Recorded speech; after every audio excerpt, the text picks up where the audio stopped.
battle between good and evil was finally over today. Cities once full of people were in burning ruins. A calm, fulfilling life was finally and irreversibly lost, and mountains of dead bodies covered almost every patch of land. The victory over darkness ended in complete devastation and despondency. Still holding the spear with his hands in the enemy's body, Alan could not understand the reason. The motives of Clyde, who had caused the catastrophe of the world, remained a secret to him.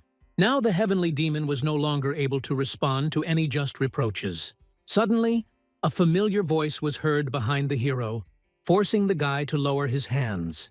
It was the goddess of the lyre named Vega, who considered it her duty to reward the winner. The patroness of weaving truly considered this catastrophe to be the salvation of the world. Unlike Alan himself, who was used to looking at things soberly, he lost everything. Vega's calm tone of voice outraged the hero to the utmost limit, and through tears, he ordered the woman to shut up. Clyde turned out to be too strong. He managed to incinerate everything good, kind, and sensual, and took it with him. It took only 10 years for this monster to develop. At this time, mysterious monsters appeared on Earth from portals that connected worlds. None of these beings were friendly. They wanted the destruction of humanity. When life on the planet became completely impossible and dangerous, everything began to change. Transcendental beings called Celestials began to appear among people. They had the power to fight monsters, backed up by their personal constellation. Thanks to the power of the planets and stars, the weight of the confrontation began to tilt in favor of humanity. For among the population of the planet, a generation of awakened ones gradually began to be born. These were the descendants of ordinary city dwellers who suddenly became the planet's hope for survival. But among the cohort of gifted people, no one noticed the birth of the heavenly demon, Clyde. This cunning youth had the power of the dark heavens, absorbing the stigmas of the gifted and even the powers of the Celestials. He quickly gained power and caused a new war. The whole world united against the villain. But tens of thousands of heroes died in this confrontation. They remained in their lives, and Clyde was given the opportunity to absorb the powers of the transcendental Celestials. At that moment, it seemed that this would be the end of earthly life. The heavenly demon was already celebrating his victory, rejoicing in the destruction of all living things. If it weren't for Alan's efforts, reality would have remained like this. Vega understood this perfectly well as the feeling of the hero, completely despairing of the justice of such an ending. But the reward was not to wait. The oath of the stars was a sacred duty. In exchange for saving the world, the goddess agreed to fulfill any wish of Alan. But I didn't expect his decision to return to the past at all. This was the first time she had encountered a person who wanted to regress. In Vega's opinion, this was the stupidest decision, because the future could become even more terrible. But the hero remained relentless. He believed that he was able to change everything. The young man could not come to terms with what he now saw around him, and no better solution came to mind. The goddess listened attentively to her interlocutor. Although their opinions did not coincide, she had no right to refuse. Finally, Alan asked for one more favor. This time he was more of a suggestion than an insistence. The hero sought to obtain the stigma of the lyre, and this was unprecedented progress. No human had been able to absorb the youth's powers until this moment, not even such a terrible opponent. Therefore, Alan believed that he would be able to withstand the powerful divine load during rebirth. If the process is successful, he will have an additional powerful ace up his sleeve. Vega understood perfectly well that, to some extent, the hero was right, although the matter was extremely risky. She agreed to all the conditions of the interlocutor and promised to meet in the past, even though both of them will have no memory of what happened. But the stigma of the lyre will be clear evidence that Alan has regressed and will help with identification. An ordinary person from the first second of rebirth on Earth will be considered an apostle. All the awakened as one dreamed of such a level of power, but were never able to achieve it. When all the details were agreed upon and the preparations were completed, the hero tried to remember the enemy's face. The goddess moved on to fulfilling her oath, and Alan focused on finding Clyde before his becoming. The clock began to count down. It was an unrivaled spectacle. The hero's heart beat fast at the thought that the world he knew could escape grief. Now he had to correct all his mistakes. The system gradually informed Alan about the passage of each of the regression cycles, and when it came to assigning stigma, it was expected that problems would arise. Strange memories began to emerge from my consciousness, seeming completely real. The hero could not understand why the face of the stranger he now saw seemed so important. Consciousness and body continued to deteriorate in the process of transformation. Thoughts became confused. The situation was becoming increasingly unstable. The pain that shot through Alan from head to toe seemed impossible to bear. Moreover, the visions in my head made the sensations even more unpleasant. The voice, manner of communication, and appearance of the interlocutor immediately caused. He saw a black-haired guy standing next to him with a worried look on his face, which the hero himself had once broken. Consciousness couldn't keep up with the transformation of the body, but Alan was still able to recognize Clyde. The wave of anger further aggravated the situation with regression. The shell could not withstand excessive emotions. The hero did not understand how it could happen that they immediately found themselves next to each other. There was no need to look for the enemy. But it didn't matter. Alan understood, even felt, that the transition had been unsuccessful. He didn't get the one chance and didn't become the first of the chosen ones. The plan failed. Meanwhile, Clyde, standing next to his new acquaintance, could not understand why he died.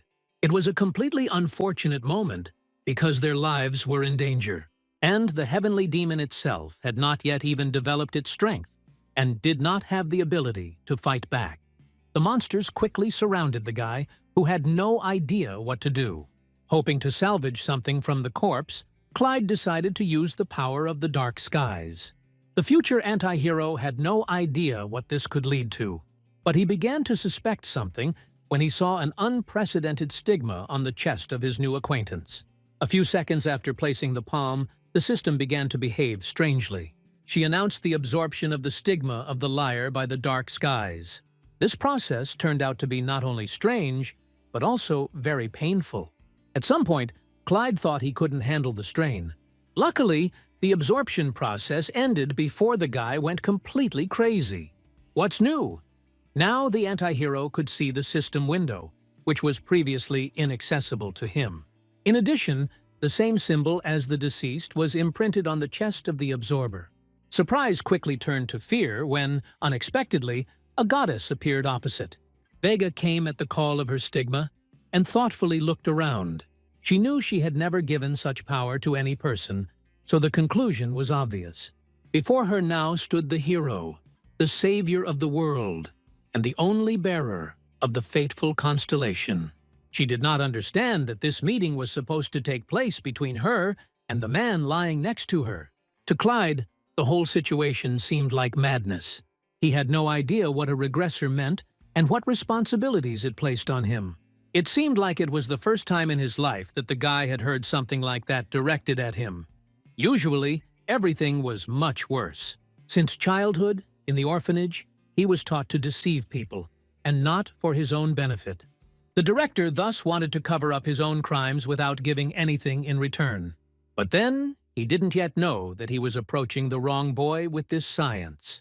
Just like that, even at a young age, Clyde was not going to allow anyone to profit from him. Of course, there were some brutal beatings in response to resistance. Anyone in power always tried to show the young man his place in this world. But the stubborn boy's answer always remained the same. Fortunately, since childhood he could rely on the reliable shoulder of his friend, she always came to the rescue. Elizabeth fought back where Clyde himself could not defend his boundaries. At 10 years old, the friend kept an aura of omnipotence in the eyes of the future heavenly demon. Then, only thanks to each other, the children survived on the edge. But the cruelty did not go without a trace. The bullying of his elders quickly forced Clyde to give in to his principles in exchange for his own life. When portals to other worlds opened on Earth and hell reigned, everywhere select superhumans began to appear, thanks to whom existence could be significantly improved. The young scoundrel learned to deceive the gifted, and did not feel any remorse for this. They perceived the guy as one of their own, and he, in turn, was in no hurry to convince them otherwise. Through the progress of others, he received rewards without making any effort. It got to the point that Clyde himself began to create combat squads in order to receive a greater fate. Today, the day began with another deception by a gifted man named Alan. Over the years of fraudulent schemes, the anti-hero learned to lie intricately and did not arouse suspicion at all. The conversation started very quickly, and the new acquaintances immediately found a common language. Citing fate, Clyde persuaded Alan to cooperate. The swindler always had an apt and convincing answer to any question the guy asked. He pretended to be a gifted but inexperienced warrior and sought to improve his skills. Each of the awakened had the stigma of some constellation, and their physical abilities depended on it. Therefore, to match Clyde, they even had to carve the constellation Aquarius, which is quite rare, onto his body. It was an ordinary scar which, upon closer examination, could be distinguished from a real constellation. So he showed it pretty quickly, and immediately moved on to choosing a dungeon. Today, together with Alan, they chose a low-ranking trip. Clyde didn't need any extra trouble. At first, he pretended to cast a protective spell on his companion.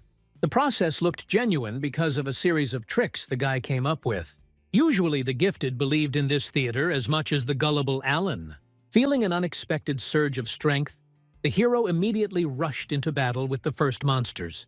Once the matter was settled and the reward received, both guys had already agreed to go their separate ways. In this dungeon, the prize was myrrh crystals, which were capable of restoring the power of the constellation. For such a simple quest, it seemed like a real gift from fate. None of the interlocutors initially noticed the rapidly approaching danger. A minute later, they were surrounded by a whole gang of enraged enthorns. It was obvious that even the two of them could not stand against such a number of monsters. The boys started running. Thoughts were jumping around in Clyde's head as if in a fever. He had never seen anything like this before. Nothing like this ever happened in low-ranking dungeons. In addition, these monsters were considered to be some of the fastest, so they had almost caught up with the fugitives. The situation was getting worse with every second. Alan glanced back at his fellow traveler here and there, as if expecting him to take active action. And when such behavior began to arouse the scoundrel's suspicions, the unpredictable happened. The gifted cap-eared man, who seemed like just a naive fool, kicked his companion in the face.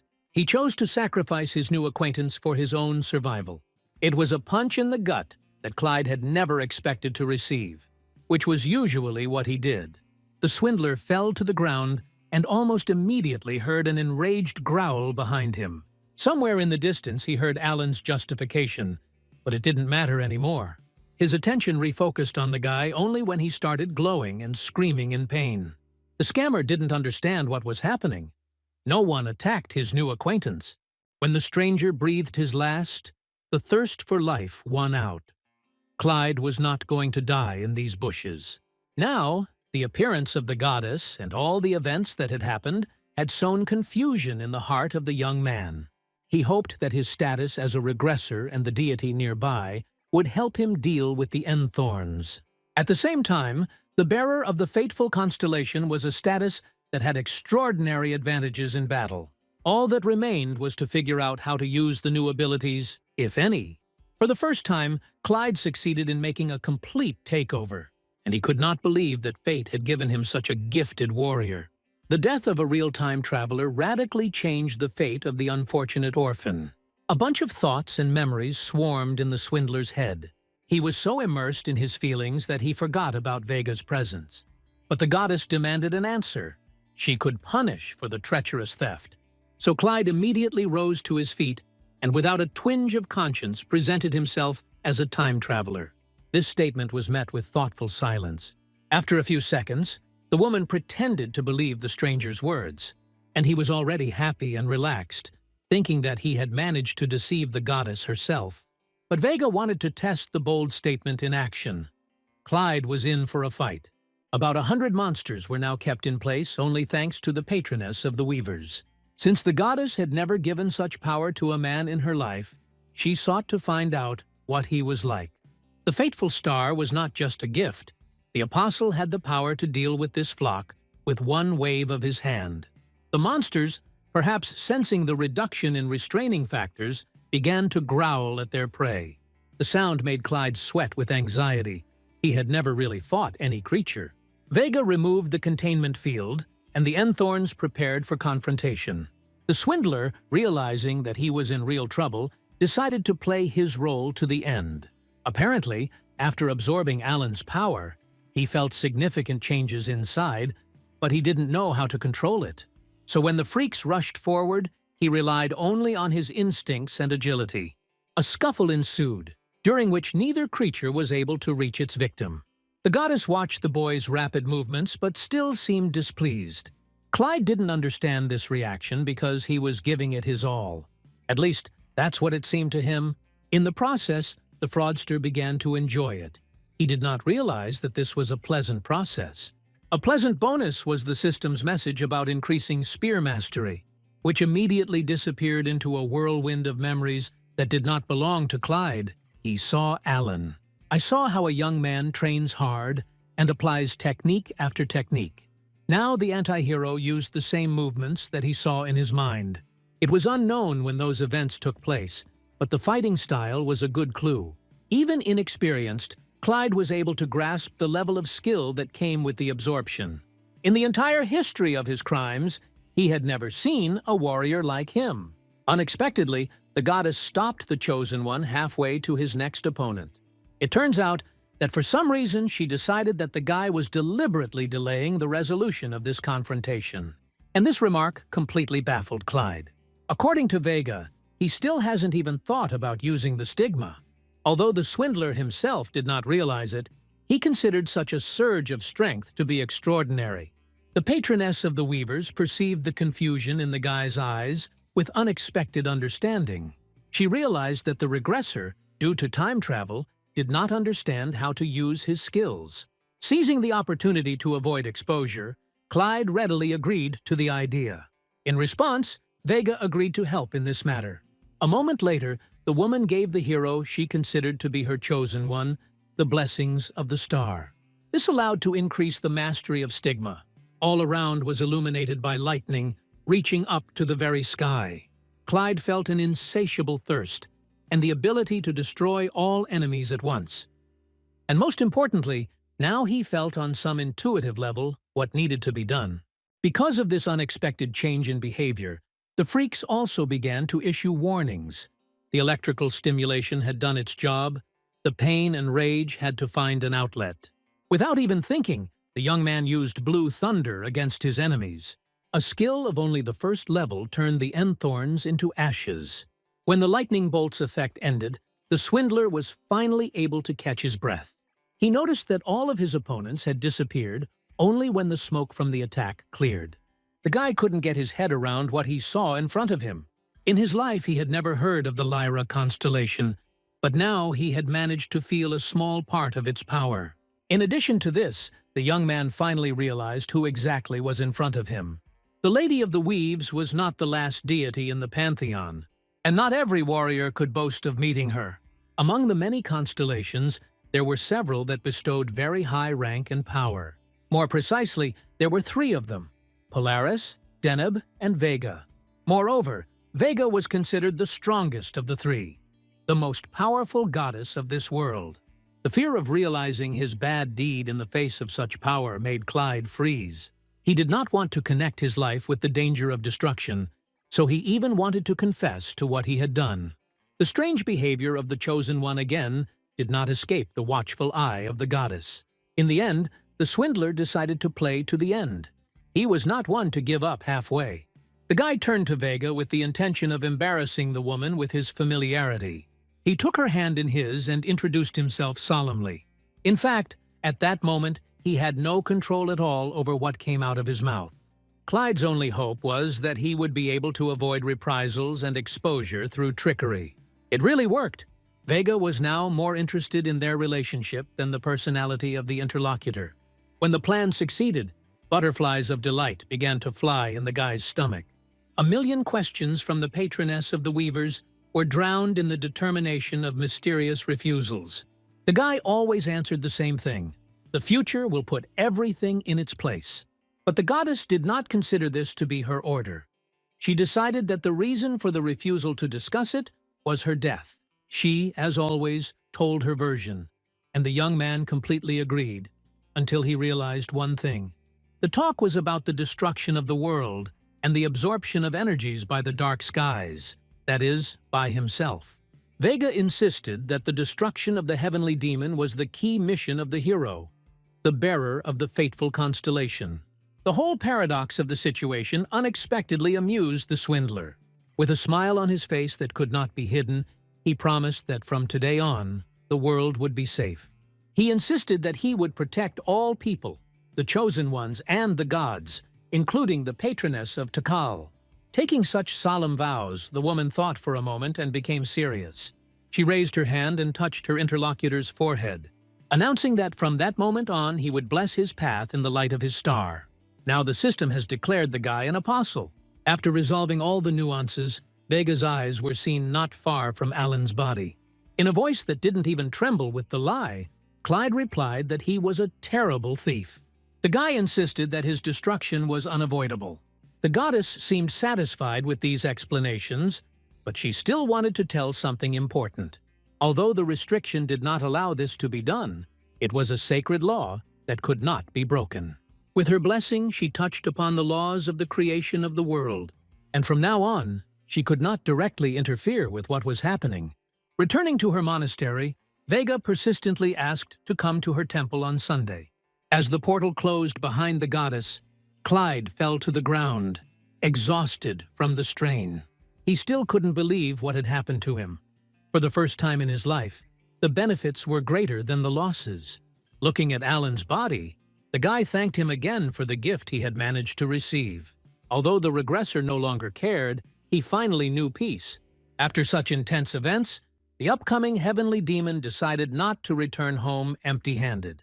Extreme life changes required special food. Guy decided to buy burgers at McDonald's. With the kind of earnings he had been making lately, he couldn't afford to build like that. But today, I wanted to celebrate a special transformation with the person dearest to me. From the very doorway, Clyde loudly announced that he had returned home. Elizabeth, as usual, sat on the bed, waiting for the guy. He had been her family for many years and brought a smile to her face in every way. But today, the circumstances of his arrival were different from what usually happened. That's why the girl wanted to know what exactly happened to Clyde. A casual conversation ensued, during which my friend attempted to make an unsuccessful joke about her health. The guy didn't like it. The very thought that something would happen to Elizabeth made him angry. To distract himself from the negativity, he took burgers out of the bag and put one in her hands. Due to an injury on one of the missions, the Superman lost his sight and his right leg, and henceforth depended on Clyde. It wasn't hard for him to take care of the girl, because she had been doing it for many years since the shelter. Warm relations between them remained throughout the years. They considered each other family. Elizabeth realized that today was a special day by the taste of the food, which was different from the usual. It turned out that her taste buds weren't letting her down. A McDonald's burger was considered a restaurant dish. Clyde wasn't worried about money today, believing that starting tomorrow he would reach a new level of earnings. He wanted to please his girlfriend, rightly believing that she owed them both their lives. Of course, he never said it out loud, because until now he had communicated with Elizabeth like a rude teenager, hiding sympathy and warm feelings behind insolence and insults. But the girl already understood their true level of closeness, because she judged her comrade's actions, not his words. Gradually, the dialogue touched on Clyde's transformation. At first, the guy didn't want to tell his girlfriend all the details of his deception. He briefly announced that he had finally become a Superman, and that their financial situation would improve very soon. Elizabeth couldn't believe her ears. She had expected anything but such news. The dialogue between the friends continued until late at night, and only when it ended did the swindler have the opportunity to rest. It wasn't without details, because the girl was interested in learning everything down to the smallest detail. The only thing Clyde continued to hide was that he had deceived Vega. The young man did not want Elizabeth to think bad things about him. The guy wanted to be a hero in her eyes. He decided to get acquainted with the system window of his abilities and was amazed by the gradation of dark forces. Dark skies were in almost every sentence, confirming the goddess's words about the destroyer of the world. The young man could not understand how it could happen that in the future he would destroy all living things. Now he did not strive for this at all. On the contrary, he wanted a good fate for himself and his adopted sister. After all, from now on, Clyde's main task became hiding the truth and self-control. Otherwise, he still didn't understand what needed to be done. The stigma of being a regressor placed great responsibilities on him, so he would be watched. A careful plan was needed to avoid the goddess's exposure and enhance the new skills. And to do this, it was necessary to take part in the cleansing of some dungeon by the end of the following Sunday. Having decided on his immediate future, the young man went home. To achieve productivity, it was necessary to get a good amount of sleep. A notification on his phone distracted his attention. It turned out that the invasion of the Enthorns was an anomalous situation caused by the appearance of mutants. These individuals got out of control and unwittingly changed the life of an orphan.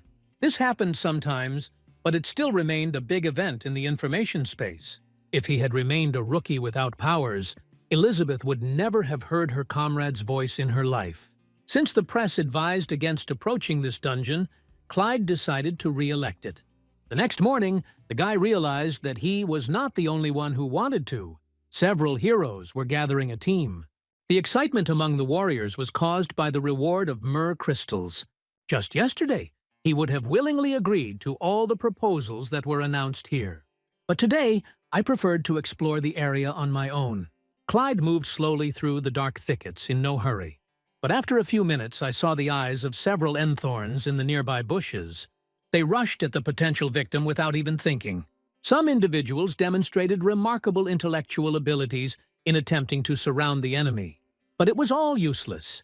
Now the bearer of the liar's stigma had a very fast reaction. He managed to dodge all the attacks, even from the most insidious. The Enthorns could only snap their teeth furiously and regroup. But not everyone managed to do this. For such behavior, yesterday's swindler demanded retribution, and immediately. He threw his opponents around like balls across the lawn. They had no chance of winning. A few seconds later, the first fight in the forest was over. Clyde was as happy as a child. He received so much power, an amount that he never expected to see. With one hand, he could throw the 80 kilograms of four-legged creature a great distance. After catching his breath, the young man began collecting crystals. The first catch was a pleasant bonus and a guarantee of a delicious dinner with Elizabeth. After taking the last reward, Clyde heard someone else approaching behind him. He believed that another group of Enthorns wanted to meet their death on the lawn. But it turned out that behind him was one of the real mutants. It was a real giant, surrounded by several ordinary individuals. And this monster did not like foreplay, so it immediately rushed forward. Clyde just licked his lips in tension. This fight was supposed to take him to the next level. The increasing danger only fueled the heavenly demon's curiosity. The boy knew that this was the perfect moment to test his stigma. The lightning bolt was activated within a second. It enveloped the spear that Clyde threw towards the enemy. He hit it very accurately, and the entire lawn lit up with a bright light. The hero himself was amazed by such skill. A single blow ended the duel. Silence reigned all around. No one dared to move. Looking around, Clyde saw several Enthorns nearby. They approached each other fearfully, not daring to attack. The fatal defeat of the mutant made it clear to the creatures that they should not mess with this man. Luckily for the guy, even this small victory allowed him to raise the Lyre constellation to the second level. Clyde had expected something like this, but he still hadn't expected such a great speed of progress. All that remained was to collect the spoils left after the fight. Suddenly, several more people came out onto the lawn, and the former swindler immediately understood their nature. The two men looked around and praised the accomplishments of the stranger. They were definitely marauding bandits, and they were watching what was happening the whole time. It was written all over their cunning faces. For the first time, Clyde's tactics were used against him. He calmly listened to everything that came out of their mouths. There was no point in rushing in self-defense. They scattered flattery around and slowly approached their potential victim. In order to win a favorable moment for yourself, It was necessary to act unexpectedly. In front of his hurt interlocutors, Clyde suddenly fell to his knees and began to apologize. The hero offered to take all his loot, but leave him alone and unharmed. The initial shock quickly passed, and the robbers stopped picking on him. They stopped seeing the ability to resist in their victim and even turned their backs on the guy, which turned out to be a fatal mistake, because the young man's blade almost immediately pierced one of the villains. Clyde was smiling predatorily at this time. He was not someone who could be robbed with impunity. The second robber froze in place and began to make terrifying noises. But then he took up arms, because he realized that he would not leave this clearing without a confrontation. A quick scuffle ensued, during which it quickly became obvious that the former swindler was much faster than his opponent. And Clyde himself only enjoyed the process. It seemed that there was no simpler confrontation in his life. Thanks to the constellation, a quick denouement came. When the last robber was dealt with, the young man only sighed with relief. Now it was possible to move further, deeper into the dungeon. But first, it was possible to profit from the bodies of the robbers thanks to the power of the dark skies. Although it was risky, given the impending disaster, it raised many doubts, especially in the context of a possible revelation by the goddess Vega. Clyde decided to take a risk and touched the dead men one by one. By absorbing the powers of both scumbags, the Dark Heavens rank was raised. It turned out to be quite a painful process, the former swindler gritting his teeth from the strain. But no matter how hard he tried, he couldn't hold back the scream. As the process reached its peak, the merging of the Lyra constellation and the dark skies awakened Alan's memories. Clyde saw the young man in a hospital room next to a tall man in a robe. It was the autumn of 2020. It turned out that for some reason the time traveler lost consciousness for 2 Sundays. And judging by the conversation between these two, they were very close friends. Alan had suffered on his own initiative and was now apologizing. The danger had indeed been serious. The interlocutor had nothing to add in response. Complete silence reigned in the room, which was interrupted by the arrival of a stern-looking girl. She turned to the brunette as her leader and reported the latest news about the discovery of the relic. It turns out that she was located just behind the gate through which Alan passed. The three were unable to catch anything else from the conversation because the memories began to dissolve. The time traveler's immersion in his memories was unpleasant and completely uninformative for Clyde. Enlightenment was achieved, and at the same time, the mastery of weapons also increased significantly. The fraudster hoped that the visions would subsequently become more coherent and allow him to understand what had happened. Sacred relics were very powerful artifacts that increased strength by several levels. Luckily, he heard the name of the gate to the dungeon where she was to be found in 8 days. One could try to take possession of this object and experience its power on oneself. These things could not be overlooked during the process of self-improvement. Having earned enough crystals in this mission, the boy went to the Hero Association Bank. There were, as usual, many people there. After calmly waiting for his turn, he heard the cost of his catch and the income tax. For the first time, the guy wanted to do everything honestly and was shocked by the state's extortion. 20% was to be paid by all people who made excessive profits. But there was nothing to be done. Refusal could also cause problems with the law. In order to get the money, you had to sit in another line, called by numbers. Finally, it came to Clyde, who was almost asleep sitting in a chair. To log in, he had to name his constellation, and the guy calmly complied with the worker's request.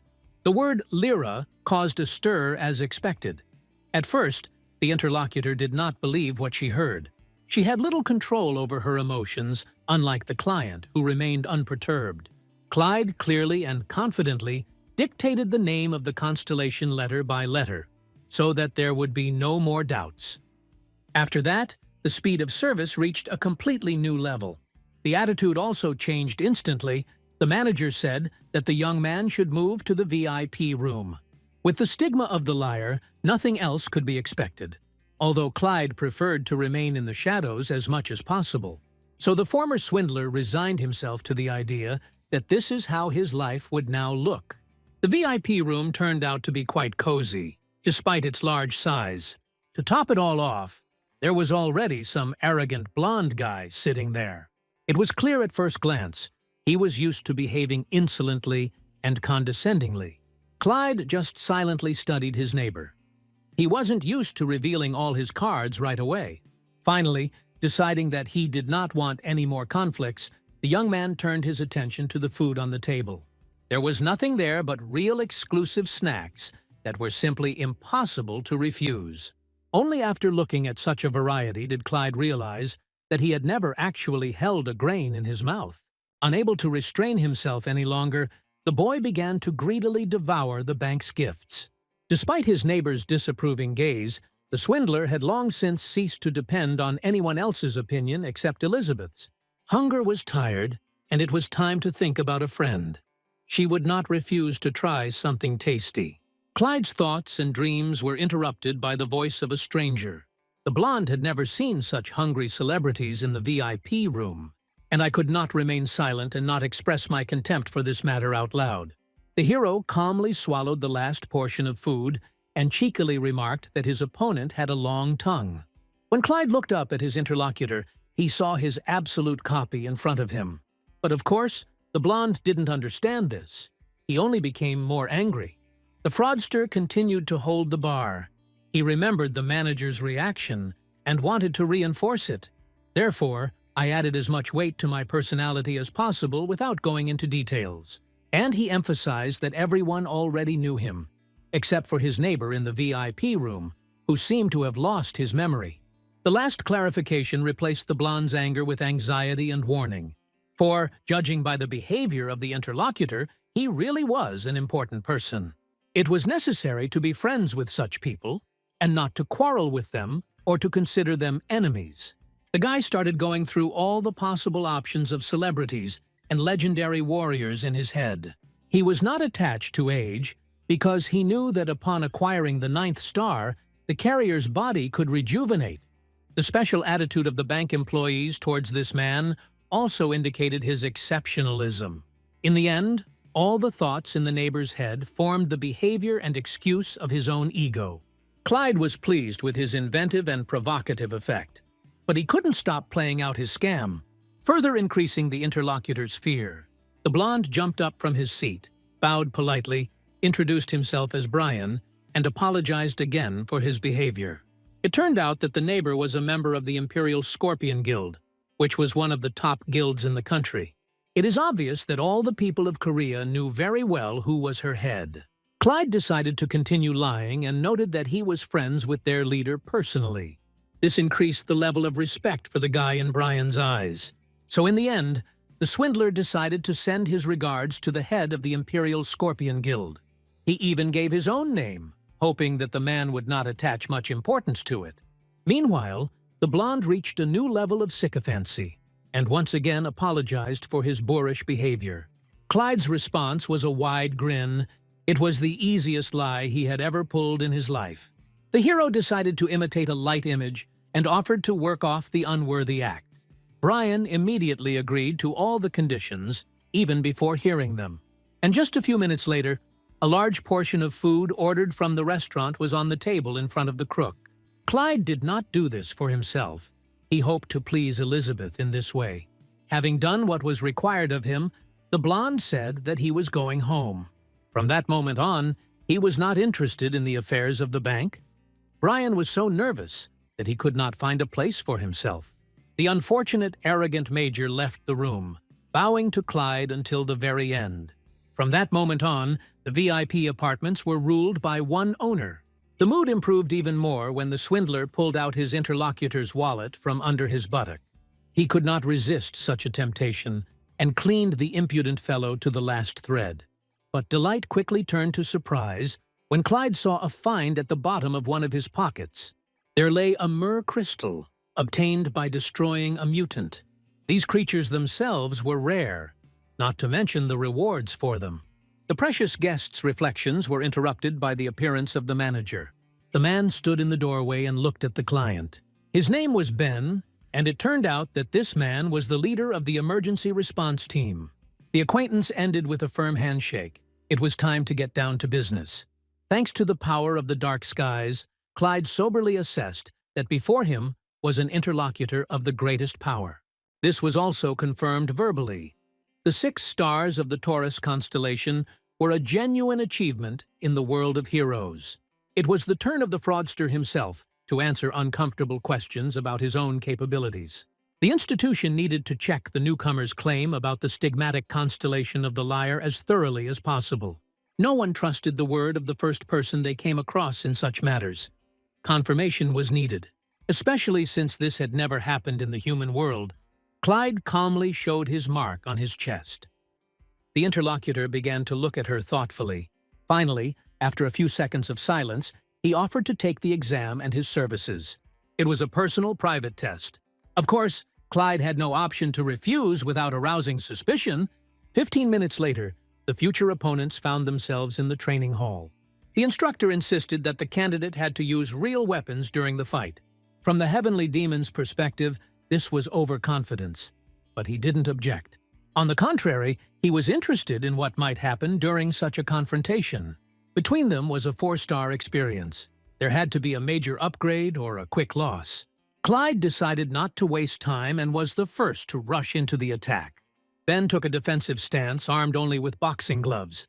A second later, the stigma of the heavenly demon was activated, and the entire hall was filled with blue light.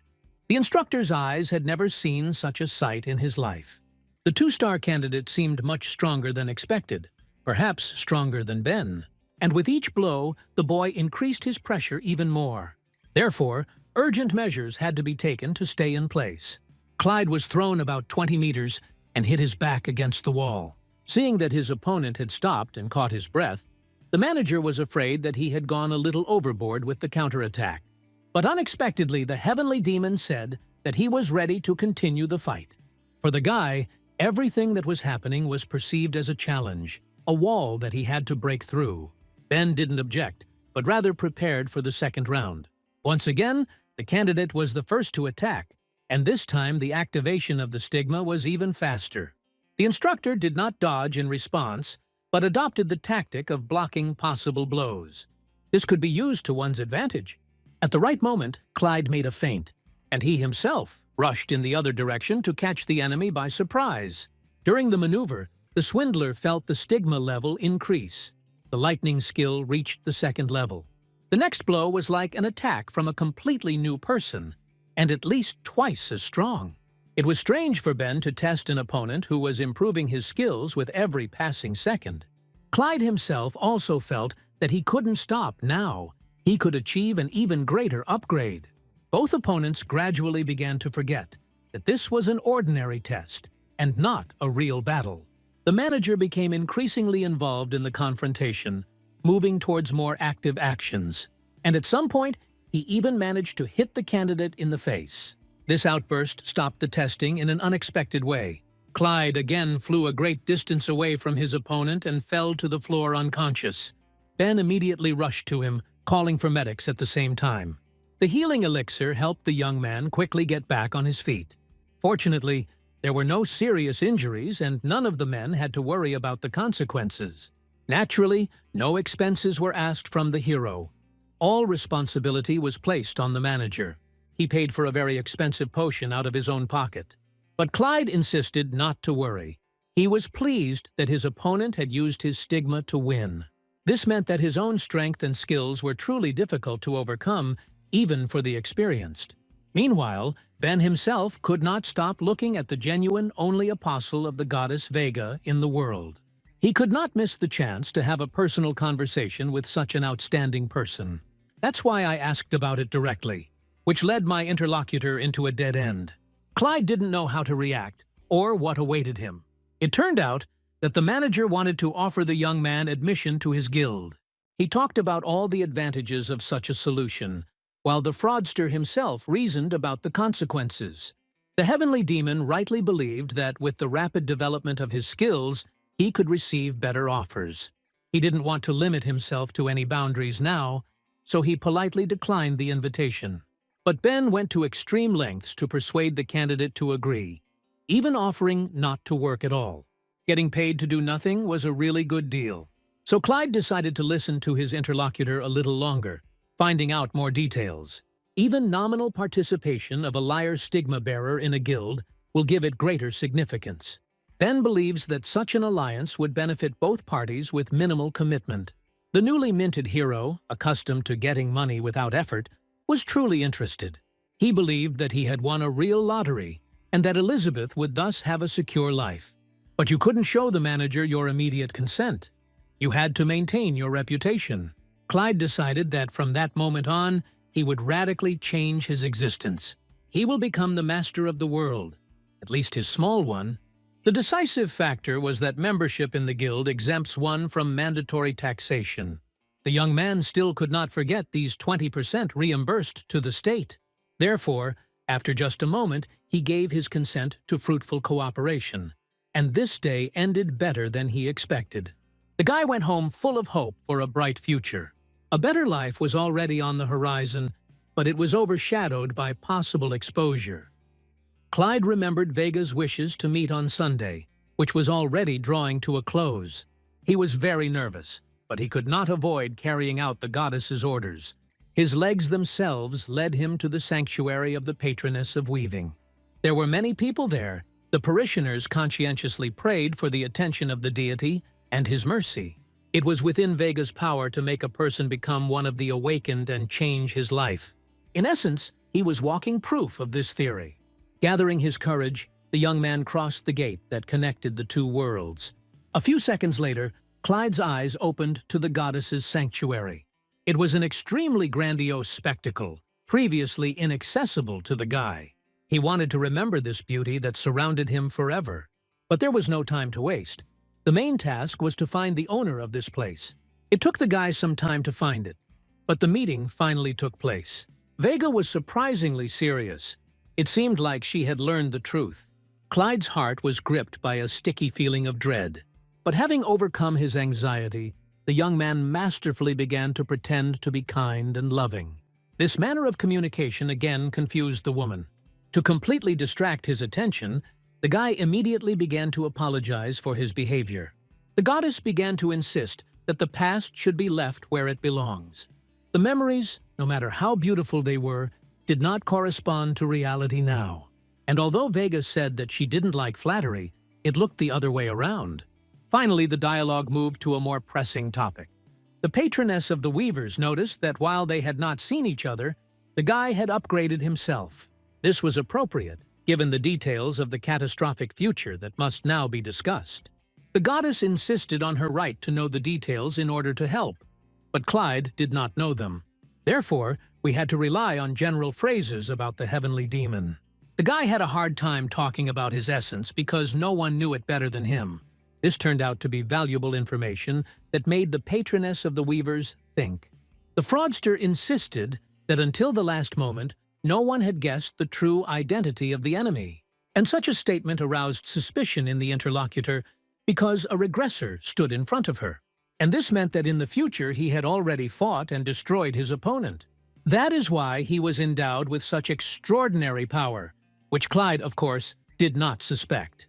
The goddess's remark made him afraid. The guy had just learned of his death and didn't understand why Alan had returned to the past. This information meant that in order to avoid suspicions of legitimacy, it was necessary to create a credible legend. The fraudster cited the ardor of battle and the complete destruction of the opponent without the possibility of identification. It was as if he had dissolved into thin air, literally into molecules, so Vega could not deny such reality. Now, at this time, in order to search for the heavenly demon, Clyde suggested simply waiting. Having calculated everything ahead of time, the young man assured that the awakening of the enemy would occur in 3 years. During this pause, it was possible to properly prepare for the meeting and increase your rank. He informed Vega of his urgent plans to visit the dungeon with a rare artifact. The only memories Alan had were meant to play into the hands of the Tikal patroness's conviction. Having listened to everything that her interlocutor shared with her, the goddess sighed heavily. She saw that the apostle had already appreciated all the advantages of the regressor.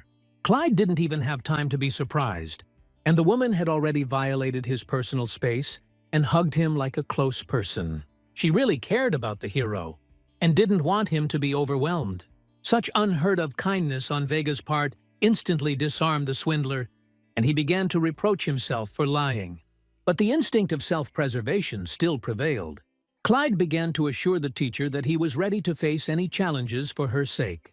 The woman responded by shyly covering her face with her hands. It was clear that the goddess was pleased to hear such things. Having achieved the desired effect, the heavenly demon decided to quickly say goodbye. But things didn't turn out as expected. The patroness of the weavers had her own plans for the future. The woman announced her desire to accompany her apostle. Moreover, she wanted to create an earthly shell for herself, so as not to arouse unnecessary suspicion among people. This turn of events was not at all part of the guy's plans. So Clyde began to try to dissuade his interlocutor from her idea. But it was all in vain. The goddess wanted to take this step, even having lost all the fullness of her power. The swindler was in despair, and now his position was becoming even more precarious. Gradually, Vega began to change, increasingly resembling a miniature copy of a human. She gave her apostle a pendant which he was to wear so that she would maintain her altered appearance. The motivation of the patroness of the weave was to help Clyde for his efforts. She didn't want him to wander the earth alone for 3 years looking for trouble. This revelation brought the boy to tears. His desired peaceful life will now remain in his imagination. An hour later, the guy and his company went home, where Elizabeth had been waiting for him for a long time. The friend lost self-control after the narration of events. She could not believe in Vega's presence. What especially irritated her was that now she and Clyde could not be alone.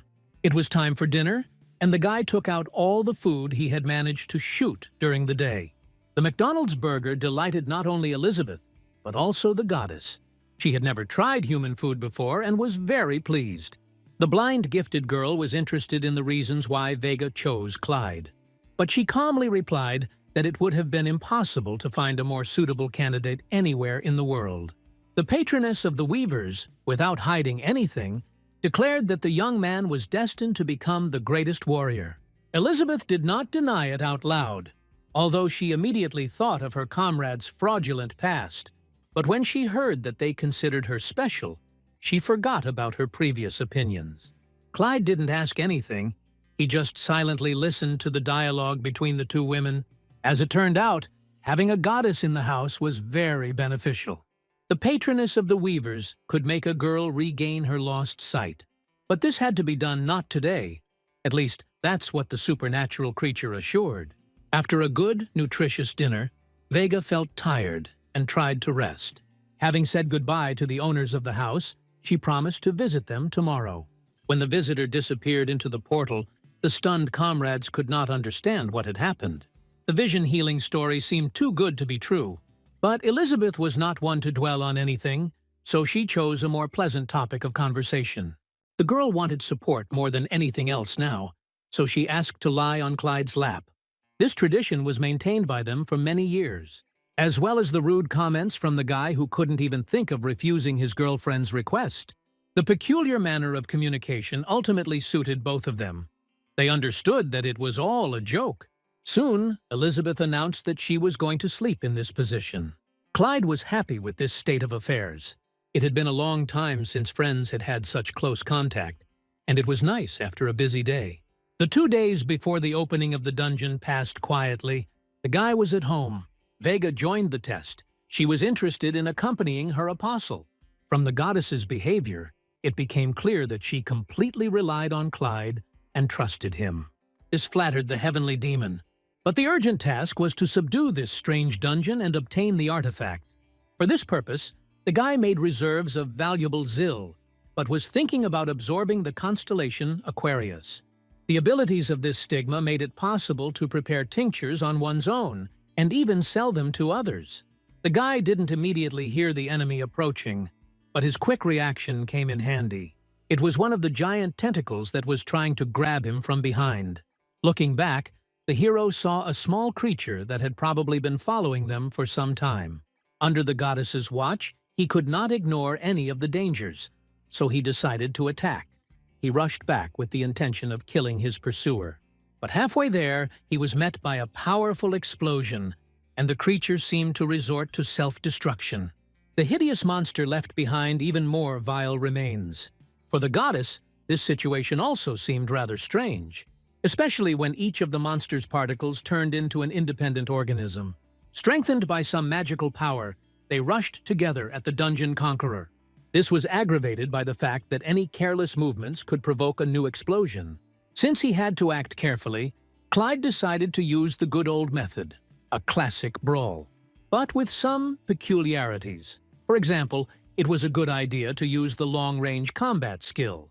The goddess, in turn, did not give any advice, but simply watched the apostle. The lightning spear hit a real crowd of monsters, but along the way, he eliminated those who were at some distance. The heavenly demon's joy knew no bounds. His idea had succeeded. Moreover, the stigma technique was used for the first time without the use of Vega's blessing. The patroness was amazed. Since their last meeting, Clyde had managed to improve his abilities well. She sincerely praised the apostle for his progress, but she promised that later she would work with him to master all the subtleties of the liar's stigma. This played into the hands of the swindler, who had no idea what else this constellation might hide within itself. He explained this to his interlocutor as a strange feeling of confusion upon his return. But in the goddess's experience, regression had never led to amnesia, so this was suspicious.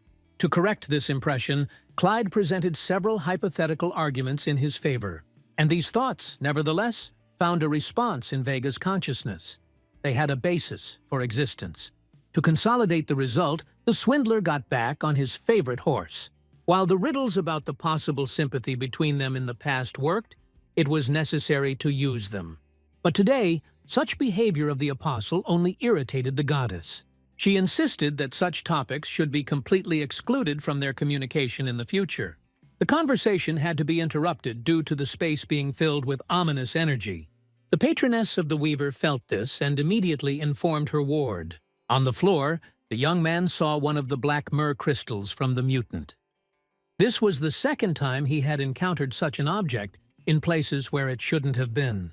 In this dungeon, they lay right under your feet and could be collected without participating in battles. Standing still was not an option, so after a short meeting, Clyde decided to move forward.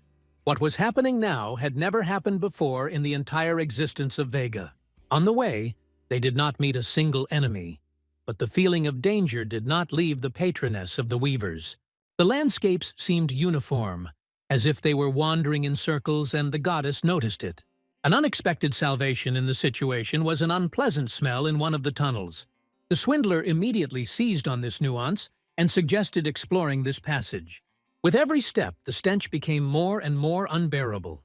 But this is not a reason to stop, quite the opposite. Especially after Vega's assurances that the feeling of ominous energy only grew stronger. The passage gradually grew into something like a hall with a huge stone figure in the middle. There was some kind of star shining near the figure's forehead. On closer inspection, it turned out that they were looking at a relic. The swindler began making plans to sell the artifact, and he spent almost no effort to obtain it. Clyde's eyes were shining with money, and he didn't pay attention to anything else. Vega managed to ask several times if this was really the thing they came here for. Having confirmed the information, the hero decided to immediately take the mug and leave. But almost at the same moment, a familiar sound was heard behind the guy. These were the same creatures as the previous time.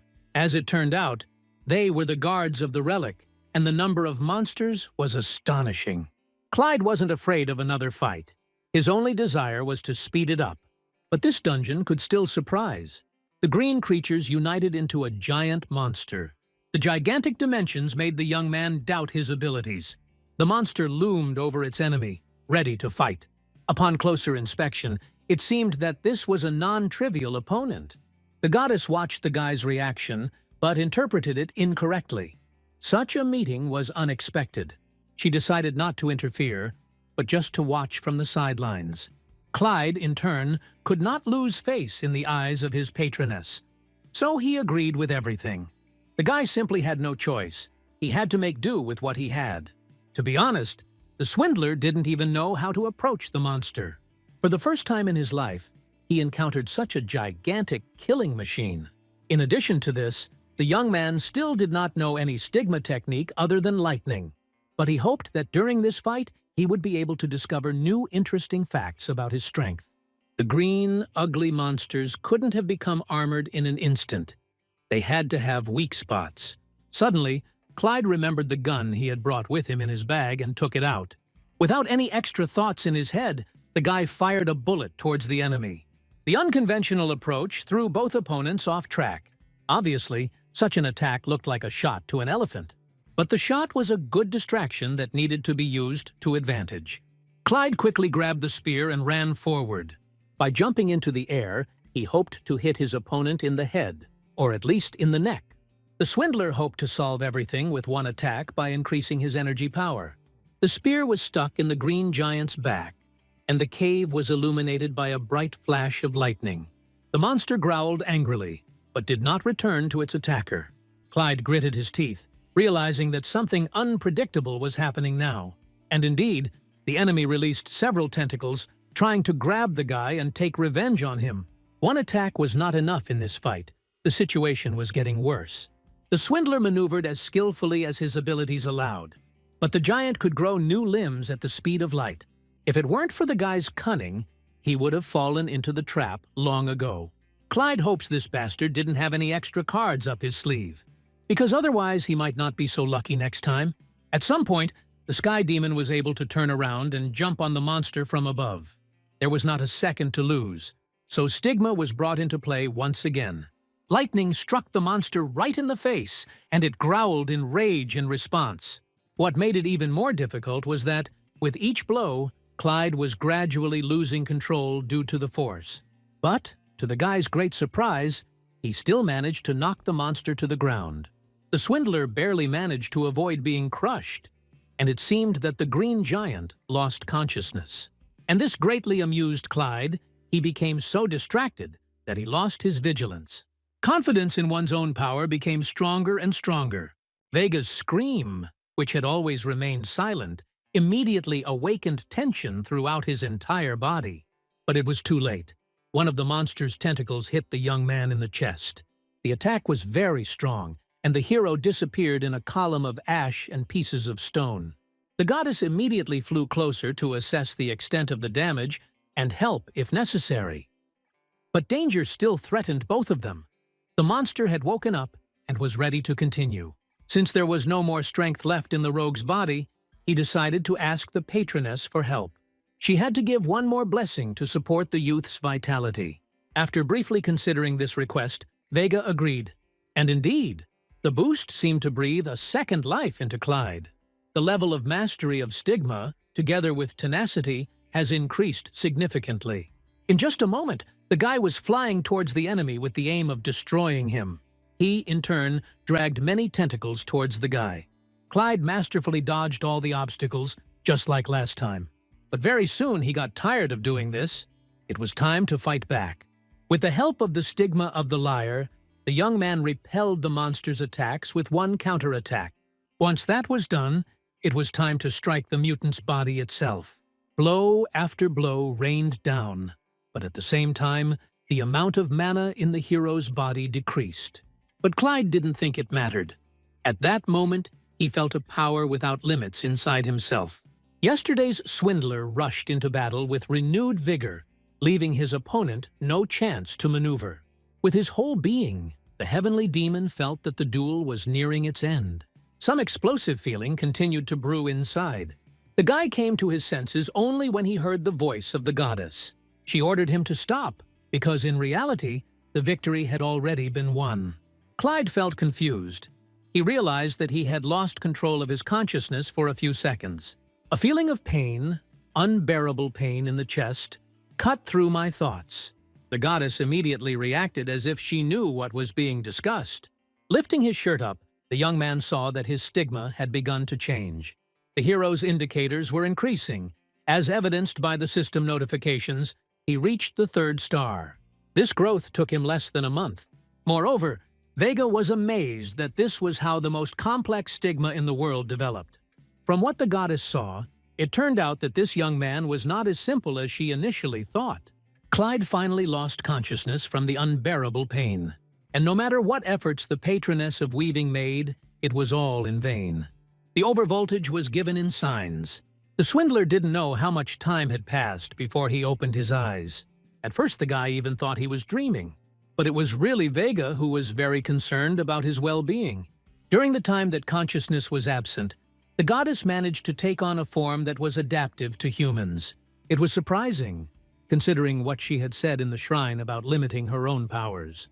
The young man wanted to get up immediately, but she insisted on remaining calm.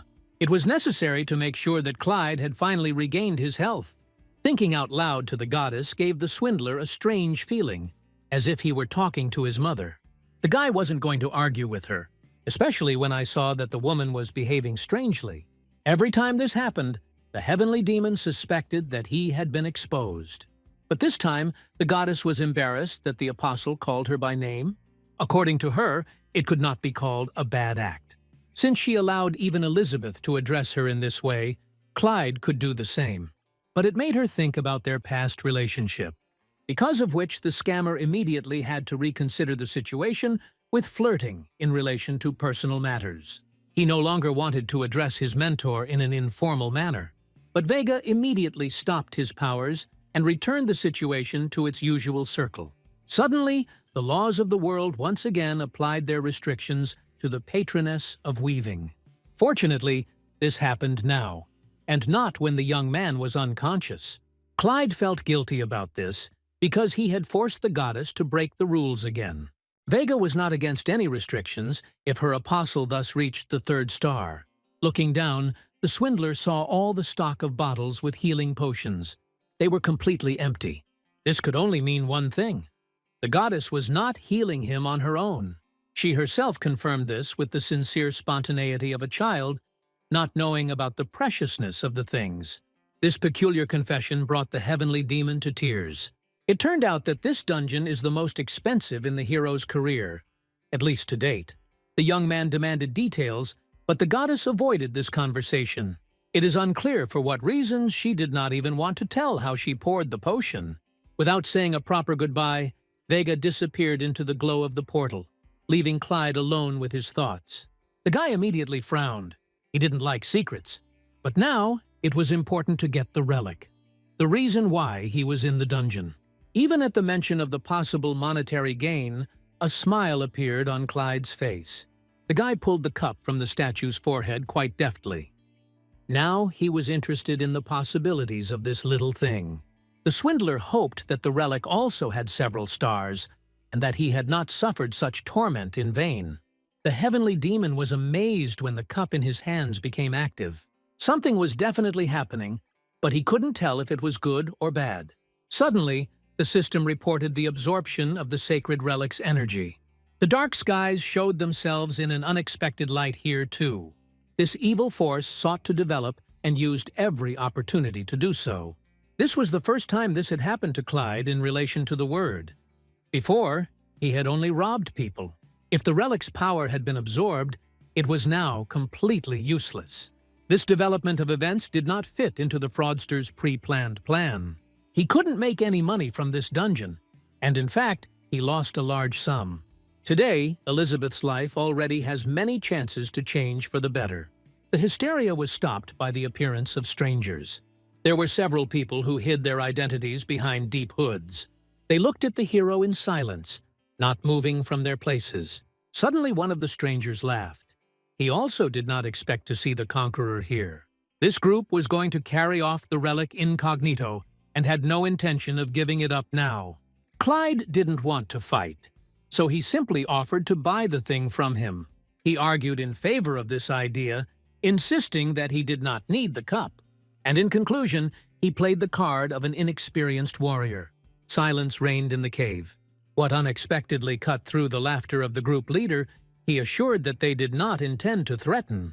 And although Clyde laughed in response, he knew perfectly well that it was a lie. The young man had been a robber too long to recognize the same kind of people. The danger had not gone away. It was necessary to remain on guard. The guy was confronted by real murderers posing as innocent heroes. Most likely, a conflict with these people cannot be avoided. But, fortunately, the interlocutors turned out to be simpler than they seemed at first glance. They agreed to the deal and gave a giant myrrh crystal for the cup. Of course, This exchange left the guy delighted, although on the outside he tried to keep a straight face. The agreement was made, and Clyde walked towards the exit, pretending that he was not at all interested in what would happen next. But in reality, the young man had no intention of leaving this dungeon without finding out the stranger's purpose. He hid behind one of the performances to eavesdrop on their conversation, and, as it turned out, he did it for a reason. The arrival of this company indicated that they knew about the relic. Because from Alan's memories, he clearly remembered that the cup would only be found in 6 days. This suggested that the future could be changed by the actions of the fraudster himself. The first thing Clyde learned was the reason why he was not eliminated immediately. The strange sectarians simply did not want to attract unnecessary public attention to themselves. This didn't mean the guy would be left alone. The leader looked at the relic in his hands with pleasure. Luckily, he didn't realize he was holding a regular dish. The blonde was screaming about the dominance of the dark stars. His subordinates threw themselves on the floor immediately after these words and began to pray. Clyde realized that the dark stars were the name of an organization of cultists. The strangers came to this dungeon to replace the relic with a fake one, not just take it. The scoundrels did all this very quickly. When the matter was completed, the leader ordered to open the portal and return home. But as he was saying goodbye, he couldn't resist giving an order. It was still necessary to resolve the issue with the young man who sold them the cup. The blonde ordered one of his men to kill Clyde, and they could not refuse this task. The heavenly demon was pleased with his own intelligence, as he was able to learn much more information. It has now become obvious that the future did not change, but no one knew about the substitution of the relic. The theft was committed as quietly as it is today. The organization of the Secret Star had to be done more carefully due to Vega's constant surveillance. The last thing I needed was to get involved in a war between underground guilds and heroes, but there was no other choice. The young man received a substituted artifact, and the absorption did not occur. Perhaps it was due to dark energy. At that moment, he did not regret that he had touched the previous cup and managed to take away its power. A bad day suddenly became very productive. Clyde felt happy. He became even closer to gaining power and wealth. Now, all that was left was to eliminate the cultist killer who was following the swindler's trail. Meanwhile, the young man explored the depths of the cave, looking for the object of his order. He was very nervous because he could not return to his leader empty-handed. In the end, the killer's nerves completely failed him, and he began to shout the target, not holding back in his statements. The cultist didn't even realize that Clyde was behind him. The rogue attacked his opponent from behind, piercing him through with a spear. He did not seek to kill his opponent with one blow. The sky demon needed information, and this was his chance to get it.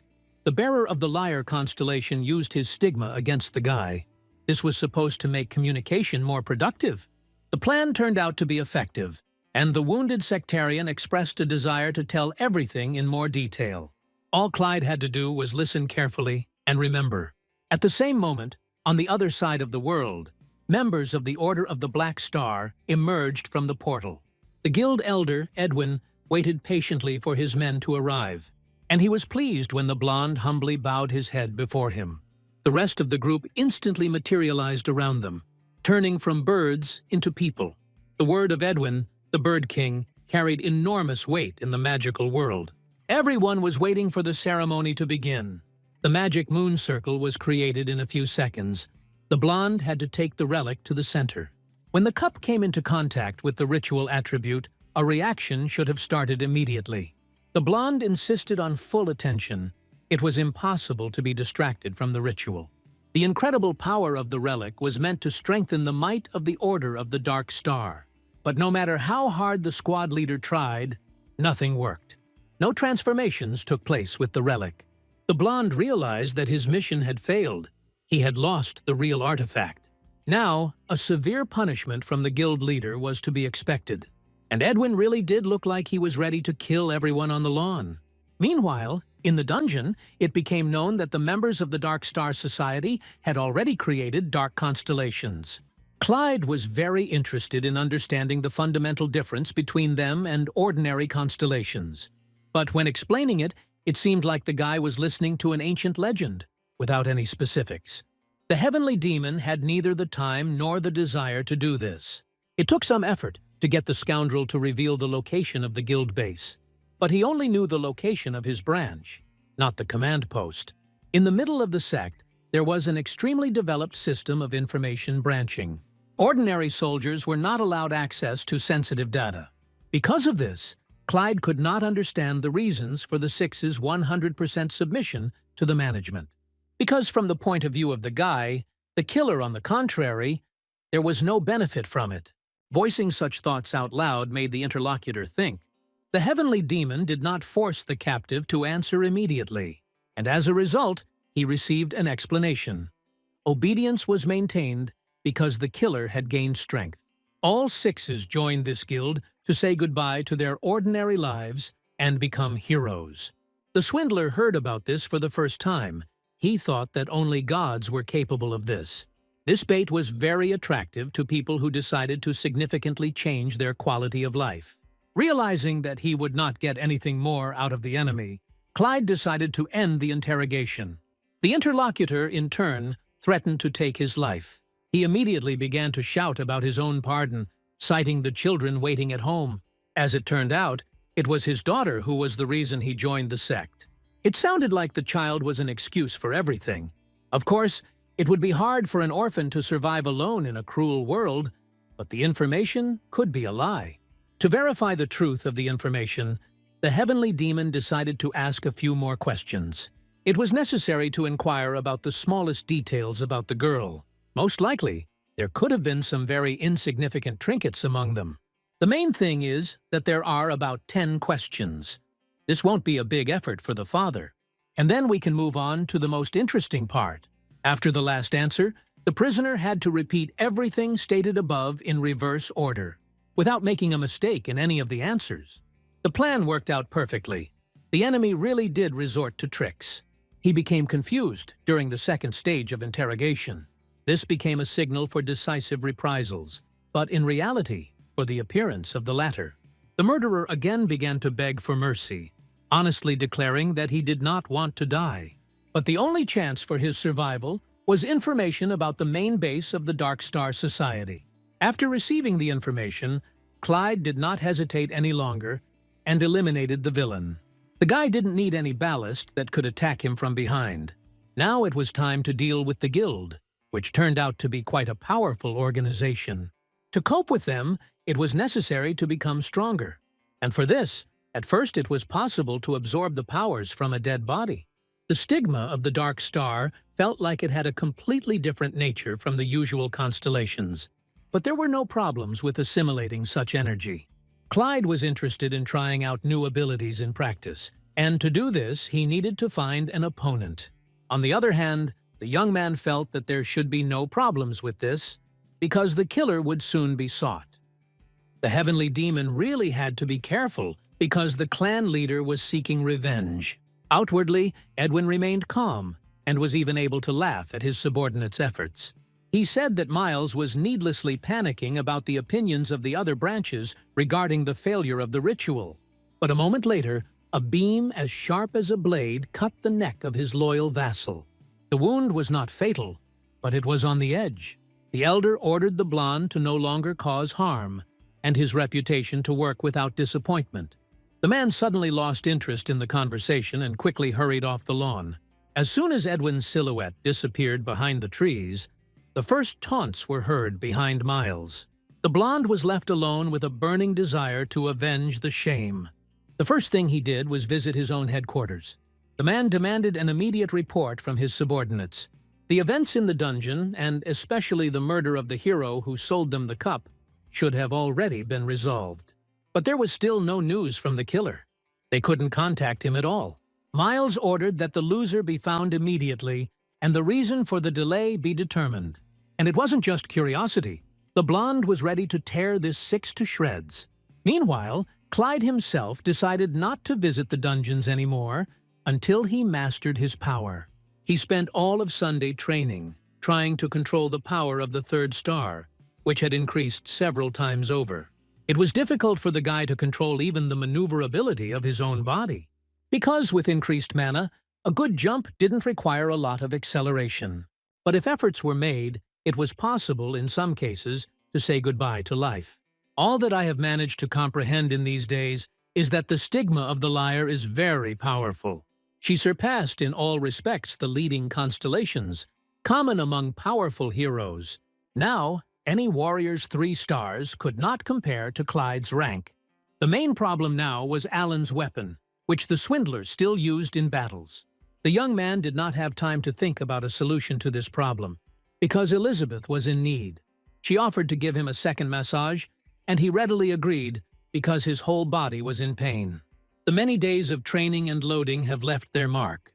Now that the girl was dominant, she could treat Clyde the same way he treated her. She hid her pleasure and care under a mask of rudeness and feigned malice. Elizabeth's hands were truly golden, and she had a great understanding of problems with overloaded backs. But sometimes the friend forgot about her extraordinary powers, which still remained in her hands. So Clyde had to remind himself out loud about his fragile constitution. When the massage was over, the guy was still grumbling with displeasure. Only Elizabeth's forgiveness stopped him. Looking back, he saw that his friend was sitting with her nose down, obviously upset. The young man realized that he had probably gone too far with his mentions of the girl's past capabilities. Yes, she was one of the most developed heroes, had 7 stars, but her injuries made her incapacitated. Therefore, unnecessary talk about strength and abilities could traumatize Elizabeth's already wounded soul. Clyde didn't know how to start the conversation or what to say in his defense. That's why my friend was the first to break the silence with a question about his accumulation. The information that her friend had managed to earn a whole bunch of money upset the girl even more. Material stability meant their imminent separation. But Elizabeth did not want this, because she was already accustomed to such company. She knew that Clyde's dream was to raise 10 billion, and the goal was closer than ever. The friend wished her friend all the best, but she felt that on the day of separation, her life would end. Suddenly, the surge of spleen ended in violence and laughter. Elizabeth tried to hide her emotions behind a dose of sarcasm, returning to the previous settings. At the most cheerful moment, the heavenly demon's phone rang. It was Ben, who, it turned out, was having a serious conversation with a member of his guild. He didn't want to give away details like that, only said that he had an interesting task. At first, Clyde wanted to refuse. He didn't want to come out of the shadows because of the Dark Star Alliance. But the mention of a cash reward of 2 billion made the young man instantly forget about caution. Ben knew exactly how to motivate a selfish guild member. A second later, Clyde announced that he was already on his way to the association and agreed to meet halfway. Less than half an hour had passed before the fraudster had already entered the building. He decided to combine business with pleasure by finding out some important information. While absorbing the killer's powers in the dungeon, the young man remembered his stigma. He needed to find out what it was. Ben was happy to help with this. After rummaging around on his tablet for a bit, the guild leader found the information he needed. This stigma was called the owl stigma. Clyde needed more advanced details on this issue. Therefore, the interlocutor continued to explain that it turned out that she was classified as forgotten. Even in the beginning, when the constellations appeared in the world, they were mentioned along with others. But then, the mysteries about this symbol suddenly disappeared, and no one attached any special significance to it. Clyde realized that the Dark Star sect had been in existence for about 8 years. Since this was not a new organization, caution had to be doubled. And, in addition to this, prepare well, because the next meeting with them is inevitable. Bennu, the young man, decided to tell in general terms everything that had happened to him. The young man even named the Dark Guild to get him to pay attention to him. The interlocutor willingly learned more about the amazing organization. He had heard absolutely nothing about the Dark Star Alliance until this moment. It was time to talk about the task. The request was made by the Valhalla Guild, considered the coolest. Each member of this group is gifted with a variety of talents, including extraordinary leadership. As long as this man had already reached the 7-star threshold, he could become equal to Elizabeth. The 7-star heroes were considered the strongest, having crossed human potential. Valhalla's leader was of Korean descent, so it was important for the country to have another such warrior. Today, the members of the association were required to find a missing person in one of the dungeons. The boy was last seen on November 6th, but the exact location was unknown. So far, Clyde was satisfied with all the conditions, even the approximate discrepancy in the radius of simple dungeons. He often carried out his fraudulent activities there. But when Alan's name was mentioned, and his detailed description of his appearance was given, everything changed. Ben waited for his subordinate to respond, but he couldn't get a sound out. The heavenly demon never thought that a time traveler could have relatives or friends. Due to his busy life, Clyde has forgotten the circumstances of his formation in recent days. But the real regressors seemed reluctant to let him go free. From Ben's story, the boy understood that the one he saw in the vision was the time traveler's brother. He was the leader of the Valhalla Guild, named Kenneth, and Clyde's intervention changed his family's life. Moreover, the whole reality has now changed, and this has become more obvious than ever. The guy began to feel anxious from the thoughts that were rolling in from all sides, and he demanded time to think. A lot of troubles surrounded the fraudster's personality now, and he did not know how to deal with it without losses. But suddenly the solution came by itself. A scientist who has lived a lie for years, Clyde decided to pit his two enemies against each other. Ben needed to refuse now to begin his subtle game. The guild leader's reaction was eloquent. He did not expect such an answer from someone who wanted money. The fraudster claimed that he had never searched for people before and did not understand anything about it. Finally, to avoid leaving empty-handed, he asked for Alan's brother's phone number. Apparently, so that I could contact Kenneth myself in the future if necessary. As he left the association building, he was already developing a cunning plan. First, it was necessary to catch a person from the Dark Star clan. So the guy wandered around in all possible locations where portals appeared near the dungeon. He knew he must be being watched, but he had not yet seen any observers nearby. Today, as always, the young man wandered among the crowd of heroes who were busy with their own affairs. Even unexpectedly, his body felt the proximity of someone's thirst for murder. Looking around, Clyde saw a man in a suit in the crowd. It was a man looking at him, talking on the phone. It was certain that the potential killer was a stalker from the Dark Star clan. The heavenly demon jumped up and ran towards the deserted streets. He ran to some park and hid in ambush. It didn't take long to wait for the sect member. He soon appeared on the alley, looking around. Of course, he didn't see anyone, but he didn't lose hope of completing the task. At the right moment, Clyde stepped into the light and attracted attention. He understood that there would be a fight, but he considered his advantage obvious. The pursuer unexpectedly attacked him first with the owl's stigma. The swindler barely managed to dodge the attack.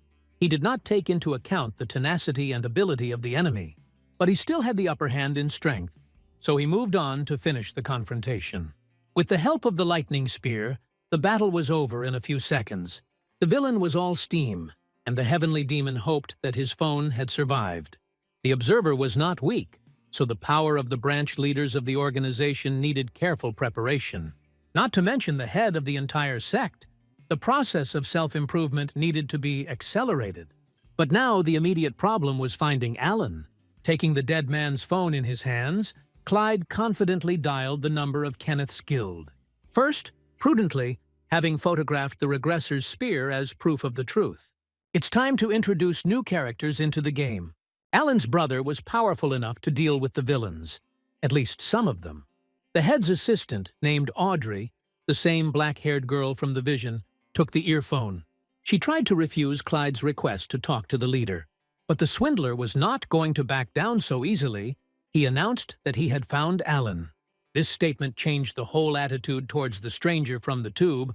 Audrey hurried with a report to Kenneth.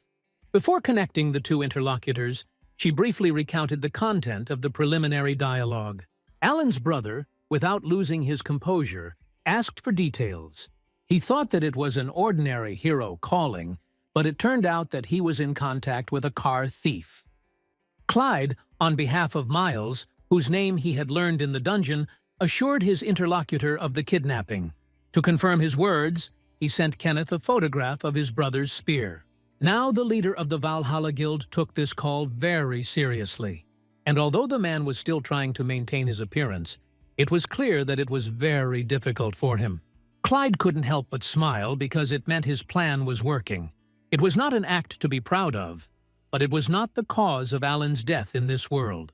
After waiting the right amount of time for Kenneth to become more nervous, the Sky Demon clearly and loudly called out Miles's name as the one responsible for the kidnapping. The leader of the Valhalla Guild saw his whole life flash before his eyes. He remembered the times when he was little and looked up to his older brother as if he was all-powerful. They were extremely close, and Alan always tried to take care of Kenneth. The teenager helped the boy in everything, like a superhuman, although at that time he did not have such abilities. But the sudden arrival of monsters to the Earth changed everything. After years of hiding and saving his life, the first superhumans began to appear on the planet, and Kenneth was among them. He received the stigma of the Leo constellation, one of the most important, while Alan remained an ordinary man. Although the older brother didn't show it, he was tormented by the thought that he couldn't protect the younger one.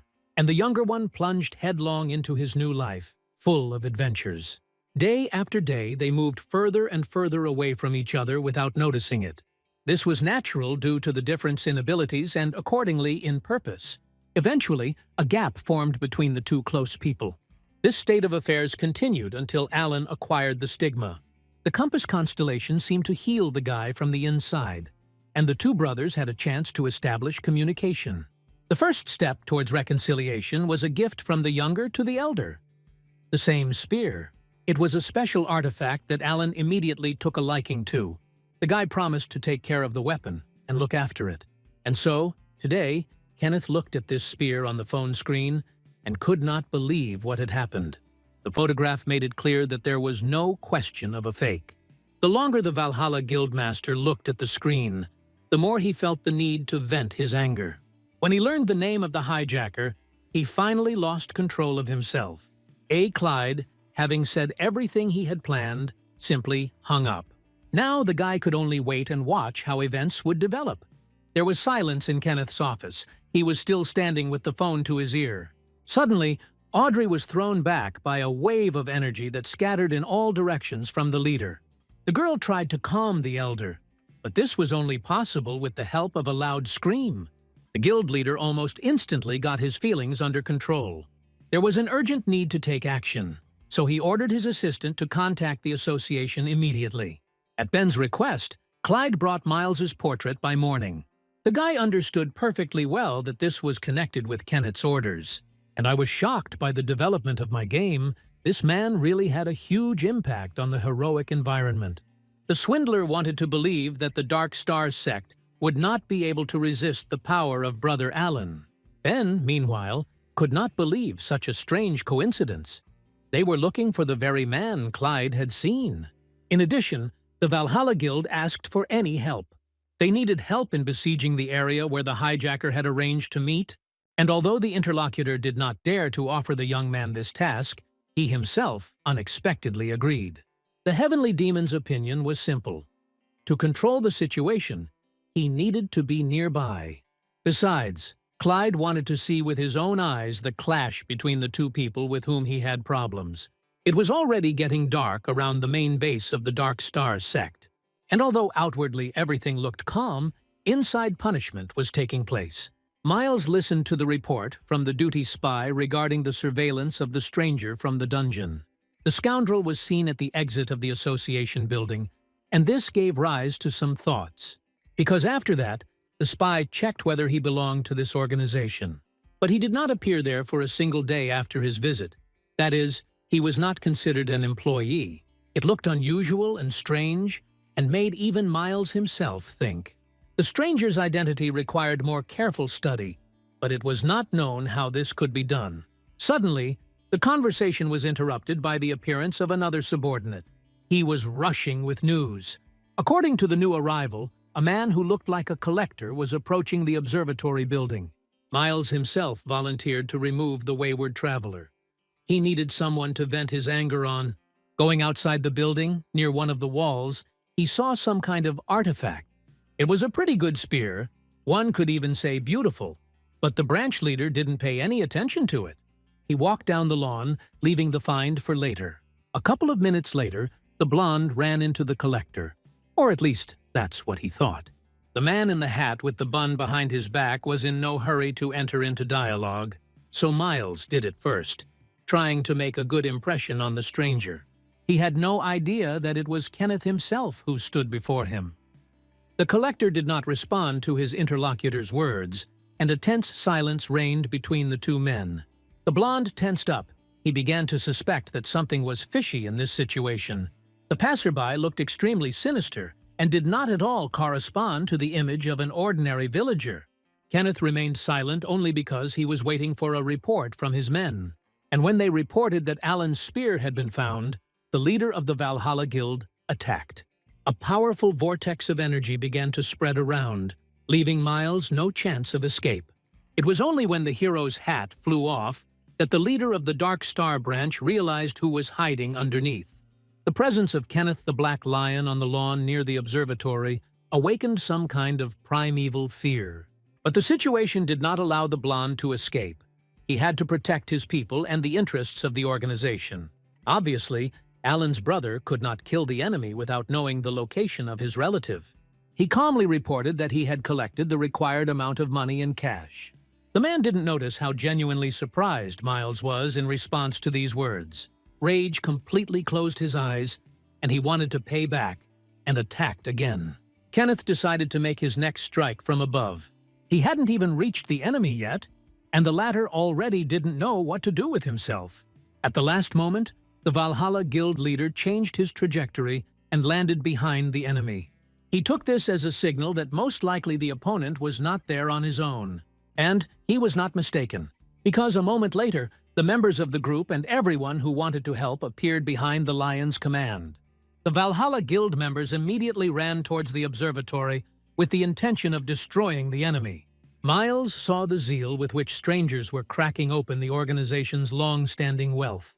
Members of his branch, hearing the noise, tried to resist, but it was brutally suppressed. Soon the sounds of a fierce struggle could be heard inside the building. Meanwhile, Kenneth continued to remain in place. He did not want to lose sight of the kidnapper. And most importantly, I wanted to find out information about my brother. But the answer did not satisfy him at all. Miles had no idea who they were talking about.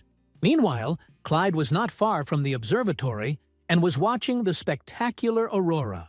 From a distance, it seemed like the game was going exactly according to plan. All that was needed was to wait a little longer. The Valhalla Guildmaster felt like the kidnapper was mocking him, so he moved on to another attack. Miles had to urgently defend his life, although he understood that the fight was not on equal terms. The protective barrier that the leader of the Dark Star branch had managed to create could barely withstand the pressure of the hero's energy. Victory could be forgotten. The talk was already about the elementary preservation of one's own existence. This treacherous attack was completely unprovoked and gave rise to logical suspicions. All these questions about his brother and money sounded like complete nonsense to Miles. But judging by the enemy's anger, he took it at face value and demanded satisfaction. Another blow from Kenneth threw the enemy more than 10 meters away. The blonde hit the ground. The hero was not going to stop there. He began to approach with the desire to complete the task. Now there was talk about killing the Black Lion itself, which sounded completely paradoxical. It finally dawned on Miles. They were insidiously trying to get rid of him at the hands of the leader of the Valhalla Guild. He didn't want to make such a powerful enemy, so he planned to prove his innocence.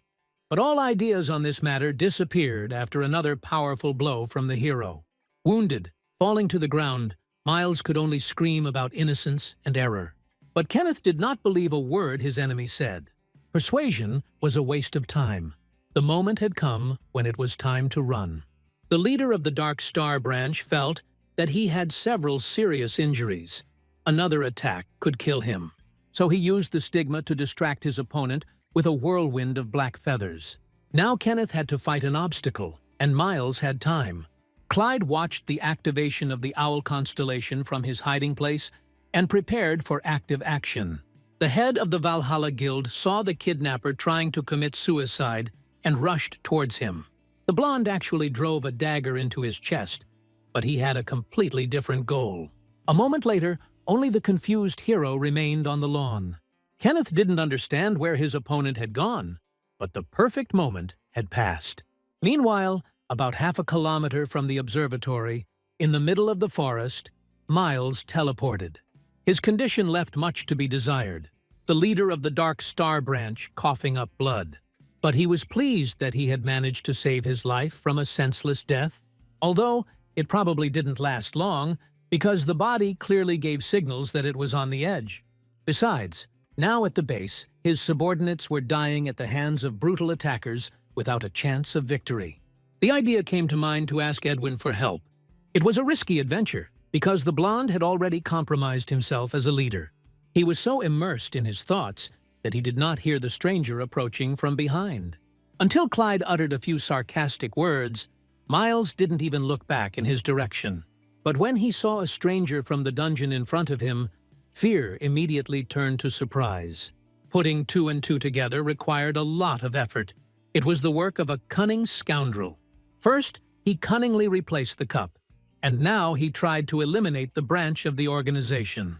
Clyde literally saw each thought flash across the sectarian's face in turn. It was the best gift that could have ended the day.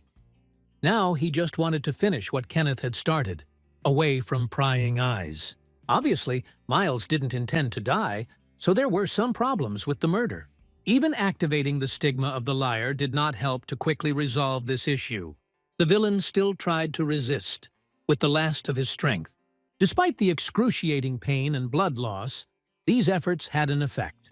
But they also hastened the inevitable end without immediate treatment. But Clyde couldn't be stopped, especially when he saw how badly the enemy was doing. Eventually, the lightning energy engulfed the entire clearing. When the hellish attack was over, only one of the opponents remained on his feet.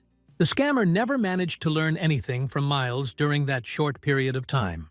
Until his death, he was physically tormented by the mere mention of the Dark Star's communication. The only thing that became clear was that the leader of the sect had the name Edwin, and now it was his turn. Of course, there had to be a pause between the destruction of the branch of conspirators and the raid on the head. The young man did not want to be hunted by all the followers of the owl stigma at once. But this dilemma could be solved differently. Cunning sparkled in the eyes of the heavenly demon. Since he was truly working on the side of good, it was necessary to create a worthy antagonist, and the Dark Star sect was better suited to the role of creators of the villain who destroyed the world. The only problem in this confrontation was the power of the adepts. Even Miles would have been impossible to handle on his own without Kenneth's help, and he was only the leader of one of the branches of the organization. What can we say about the real chairman? Whether Edwin had power like the Great Reaper was impossible to know without meeting him in person. In any case, this question was not yet acute. It was possible to simply absorb the blonde's power. In the enemy's pocket, the swindler found 2 giant myrrh crystals. It was an impressive haul, considering the takeover hadn't even happened yet. No other valuable things were found, but this is something to be thankful for. Now it was time to move on to using the power of the dark skies. This time, the dead one turned out to be very useful for the progression of black skills. Clyde's scores soared to level 3 enlightenment, or so the system claimed. But the sensations could not be called good. Just like the last time during the absorption, the heavenly demon once again saw a vision of the future through Alan's eyes. As the giant dragon ravaged everything around them, the brothers tried to agree on a plan of action.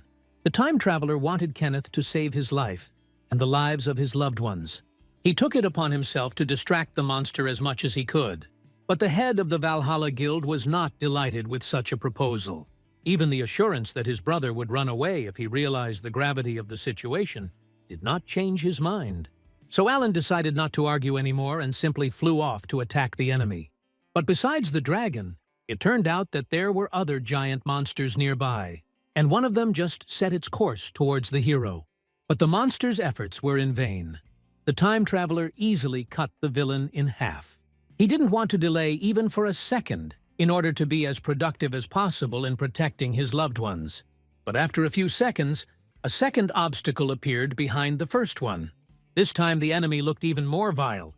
An amorphous mass with many paws crawled out onto the ruins of what were once such beautiful buildings and opened its mouth wide. Such a monster could not be left alive, so there was no choice. Alan took up a position to counterattack, although he knew that the monster would be very difficult to deal with. He reproached himself for the carelessness that allowed such a creature to survive until today. In general, the guy blamed only himself for all the troubles of humanity, which now stand in all their glory. And this thought was the last one that Clyde managed to comprehend before coming to his senses. He understood that it was very useful to see such visions, but he could not get used to feeling unwell.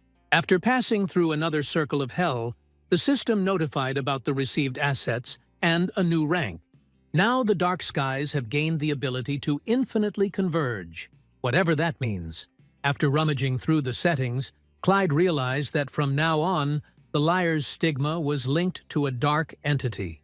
And if you improve the main indicators, the others will also improve. In addition, the fraudster clearly saw that he could finally calmly activate the skills of the owl stigma. And besides, to master these powers at a sufficiently powerful level, all that was left now was to pump oneself up. He could no longer worry about the other abilities and focus only on the main constellation. In order not to arouse suspicion among his guild and Kenneth, the boy decided to injure himself with the owl's stigma. He woke up sometime later from Ben's screams above his head.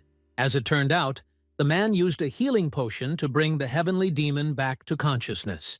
Heroes walked around and shared information about the victims and the opposition.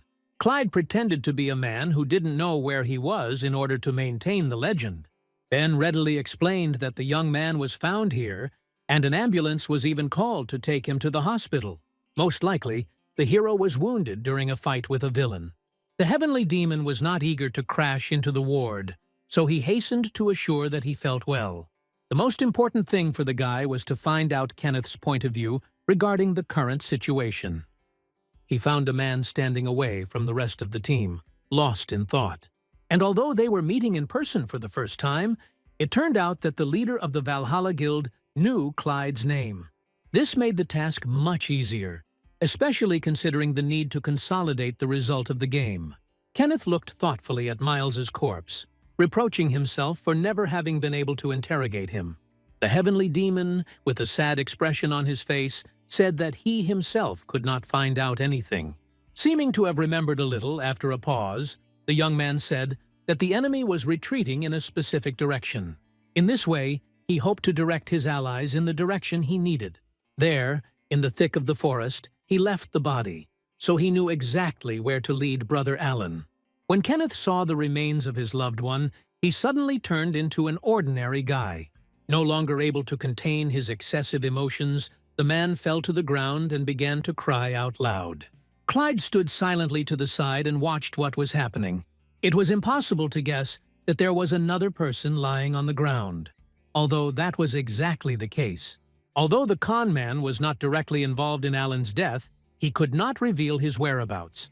Having satisfied the Valhalla Guildmaster's need to find his brother, he lifted the burden off himself. Clyde wanted to believe that he was simply a victim of circumstances, and the young man convinced himself of this every day. But it was impossible to hide from his conscience. The guy had appropriated the powers of a regressor that did not belong to him. Sunday, after the emotions had calmed down a bit, Kenneth invited the heavenly demon to the guild base. The first thing the man did was apologize for his behavior during the previous meeting. It was clear from his appearance that he had not yet internally experienced the loss. The poor fellow was holding on with all his might. The purpose of the invitation was to express gratitude for the enormous assistance in finding his brother. The guild leader was confident that it was Clyde who had put in the most effort to find the enemy. From the outside, it looked exactly like that, because the guy made a significant contribution to determining the identity of the kidnapper. But the fraudster did not expect that he would be rewarded with a material reward for this. Kenneth announced that there were $3 billion in the suitcase. It was the ransom for Alan, who was no longer needed. Clyde tried to refuse, but realized that the reason for the reward lay somewhat deeper. He decided to listen to his interlocutor's proposal before refusing again. The conversation turned to the regressor's abilities, which was already commonplace. Kenneth also knew from Ben that Clyde had met with the Dark Star sect squad before. Based on this information, he offered to join Valhalla in destroying the top of the organization. Even the cunning man himself could not have predicted such an unexpected turn of events. He was unexpectedly offered help and money for what the guy already had as a goal. After appearing to think carefully about the proposal, Clyde agreed after a certain pause. Once the decision was made, discussions of details and exchange of information began.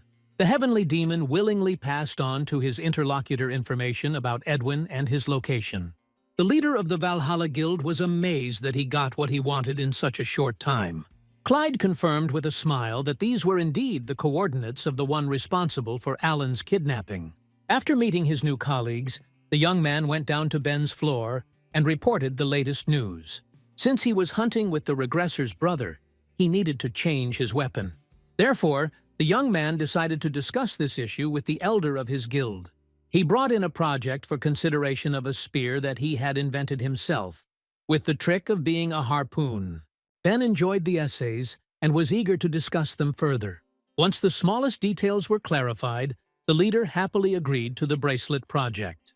The husband promised to take care of the production of artifacts, after which the conversation turned to the price of the issue. Although Clyde had managed to earn a lot of money, he hated to part with it. So the news that the association would cover all expenses came as manna from heaven. It was a kind of gratitude for the efforts in the search operation led by Kenneth. These words made the young man's conscience speak again more strongly for his cunning and thirst. At the same time, he realized that no one except Elizabeth cared about him like that. He rushed to the leader with hugs, claiming that he was very grateful for the help. There was no need to speed up the masters. The quality of the equipment was important for the stigma of the liar. Under the influence of the disarming attack of love from the regressor, Ben became completely touched. The hero never ceased to amaze, especially when he suddenly announced that he would pay for the spear himself. So much time had passed in the adventures that Clyde almost did not believe that he had finally reached home. To his surprise, for the first time Elizabeth did not respond from the room. I had to get very close to my friend so that she could comprehend the presence of another person.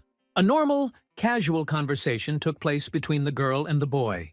Elizabeth, although she was glad to see her loved one, could not tolerate some manifestations of the guy's character. She couldn't tell her friend the truth that she had been carrying inside for a long time. The girl was working on solving her vision problem and didn't want to burden anyone with it. A suitable lot has now appeared at the relics auction. It was possible to fight for the eyes of the demon dragon, but this required funds.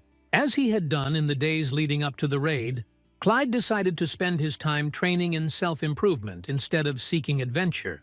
The only thing that brought him out of this process was a conversation with Ben, who had some news. It was about a relic from the dungeon that the swindler brought with him. It was a 3-star artifact. The heavenly demon had no intention of using the Dark Star Society's counterfeit, so he agreed to sell it. He understood perfectly well that such an artifact could fetch a substantial sum of money. But I didn't expect to hear such a large payment announced by Ben. Together with 2 myrrh crystals from Miles, the whole thing could be worth around $2 billion. Clyde's mouth watered at the news, so the operation, which seemed completely unprofitable, brought the fraudster almost $5 billion. At this rate, he should soon reach the $10 billion mark in savings. But it was not worth stopping there. The young man set himself the goal of exploring the sewers for monsters. Ben didn't even ask why he was asking him for a map. He just agreed to help. While spending yet more hours training, the guy kept thinking about money. And I didn't expect the sudden appearance of Vega, who happily jumped out of the medallion. She had not been seen for 3 Sundays, and so it was necessary to recount an abridged version of recent events. Clyde did not forget to distribute the pre-planned version of Edwin to the goddess. Of course, he pretended that he couldn't give a 100% guarantee, but he referred to his well-founded suspicions about the Dark Star sect. The guy was also very interested in the circumstances under which this union came into being. He thought that the patroness of the Weavers had information on this matter, but the answer disappointed him. All that's left is to rely on one's own strength and tricks to get to the truth. But first, he had to satisfy Vega's demands and demonstrate his upgrade. The guy took the spear in his hands and prepared to activate the stigma. This time it was as if he himself had turned into lightning. Weeks of training had not passed without a trace. Changing trajectory on the fly and easily executing various maneuvers, Clyde was like a fish in water. The goddess watched the regressor's sharp movements almost with horror. She didn't expect to miss out on such a transformation during her absence. The guy flew into the sky, diligently weighing his capabilities and masterfully adjusting to them. The highlight of the demonstration was the use of lightning. A blue glow illuminated the horizon, as if competing with the bright sunset. When Clyde landed on the roof of the house, Vega hurried to approach him. She honestly reported that she was very impressed with the progress of the Apostle of the Lyre. But the scammer was guided by the woman's expression, so he realized that there was a problem somewhere. It turned out that the goddess was interested in using the stigma in 3 different places. The young man assured that everything worked out only thanks to his desire and persistence in training. But this answer made the interlocutor think even more. She remembered perfectly well Clyde's words about him not remembering anything about the stigma technique. There could be no other explanation than subconscious mastery. Vega again asked questions and answered them on her own, thus freeing the fraudster from the need to come up with interesting stories. Now the young man had no choice but to pretend to be genuinely surprised and to play along with all of his interlocutor's remarks. But everything turned out to be not so simple. The goddess could not understand how the human body could withstand such force. A phone call saved the woman from yet another interrogation by the heavenly demon. Ben seemed to have a sense of when it was time to save people. As it turned out, Clyde's order was ready for use. All that was left was to try out the equipment. At first glance, the spear was exactly as the guy had intended. Vega couldn't take her eyes off the Apostle's new artifact. Her head was filled with a multitude of questions. The weapon's execution was striking in its perfection, so the swindler became interested in the master himself. The harpoon worked perfectly, and, in the opinion of the goddess, was an ingenious trap for enemies. But this was not the only thing the young man had planned to use it for. With one precise movement, the guy fired a shot in the direction of the neighboring building. After making sure that the rope was secure, Clyde and Vega decided to take a short trip. They flew over the street, feeling a mixture of horror and delight. It turned out to be a really cool idea that totally paid off. A few seconds later, the woman herself appreciated the extraordinary benefits of such an invention. But Clyde himself learned something new. It turns out that the Lyra constellation allowed for flight, but this skill was not yet available. The goddess wanted to end the time of adventures and go home, but the young man had his own plans. He was looking forward to new achievements, as he finally received a personal weapon. Therefore, the swindler now considered exploring the station in search of the monster to be a great way to spend his time. But first, it was necessary to ensure the ability to recover from unforeseen events. To do this, the regressor entered the hero goods store and selected everything he needed. Once again, the guy was shocked by the exorbitant prices for services that seemed like a crime to him. He explained to Vega his most serious reaction to the need to accumulate. The goddess immediately expressed her condolences over the fact that she could not help in any way now. She did not want her apostle to be in need of anything and to be in a difficult situation. Once the smallest nuances have been taken into account, it is time to move on to the active phase of the search. And although the entire tunnels were difficult to navigate, Clyde was almost certain that he was going in the right direction. There was no point in fearing an attack from the monster while it was under the seal of containment. Vega was delighted with her protégé's cunning plan. Liquidation before awakening. You couldn't think of anything better. There was only one bad thing about this situation. The guy's shoes were hopelessly ruined. After about a few minutes, the goddess pointed to something in the distance at the branching of the tunnel. It wasn't an object, but rather a feeling of ominous energy. But it couldn't be ignored. According to the map, there was a dead end in that direction, a little further. But there was no mistake. Clyde trusted his companion's premonitions more than the documents. The woman continued to share her feelings, which for some reason differed from her previous experience. The heavenly demon remembered his opinion that this matter needed careful investigation. But the need for active action came first. The path into the unknown turned out to be not so long, but at the end, a dangerous surprise awaited the visitors in the form of 2 monsters. These were man-eating lizards, who were currently keeping an eye on the visitors.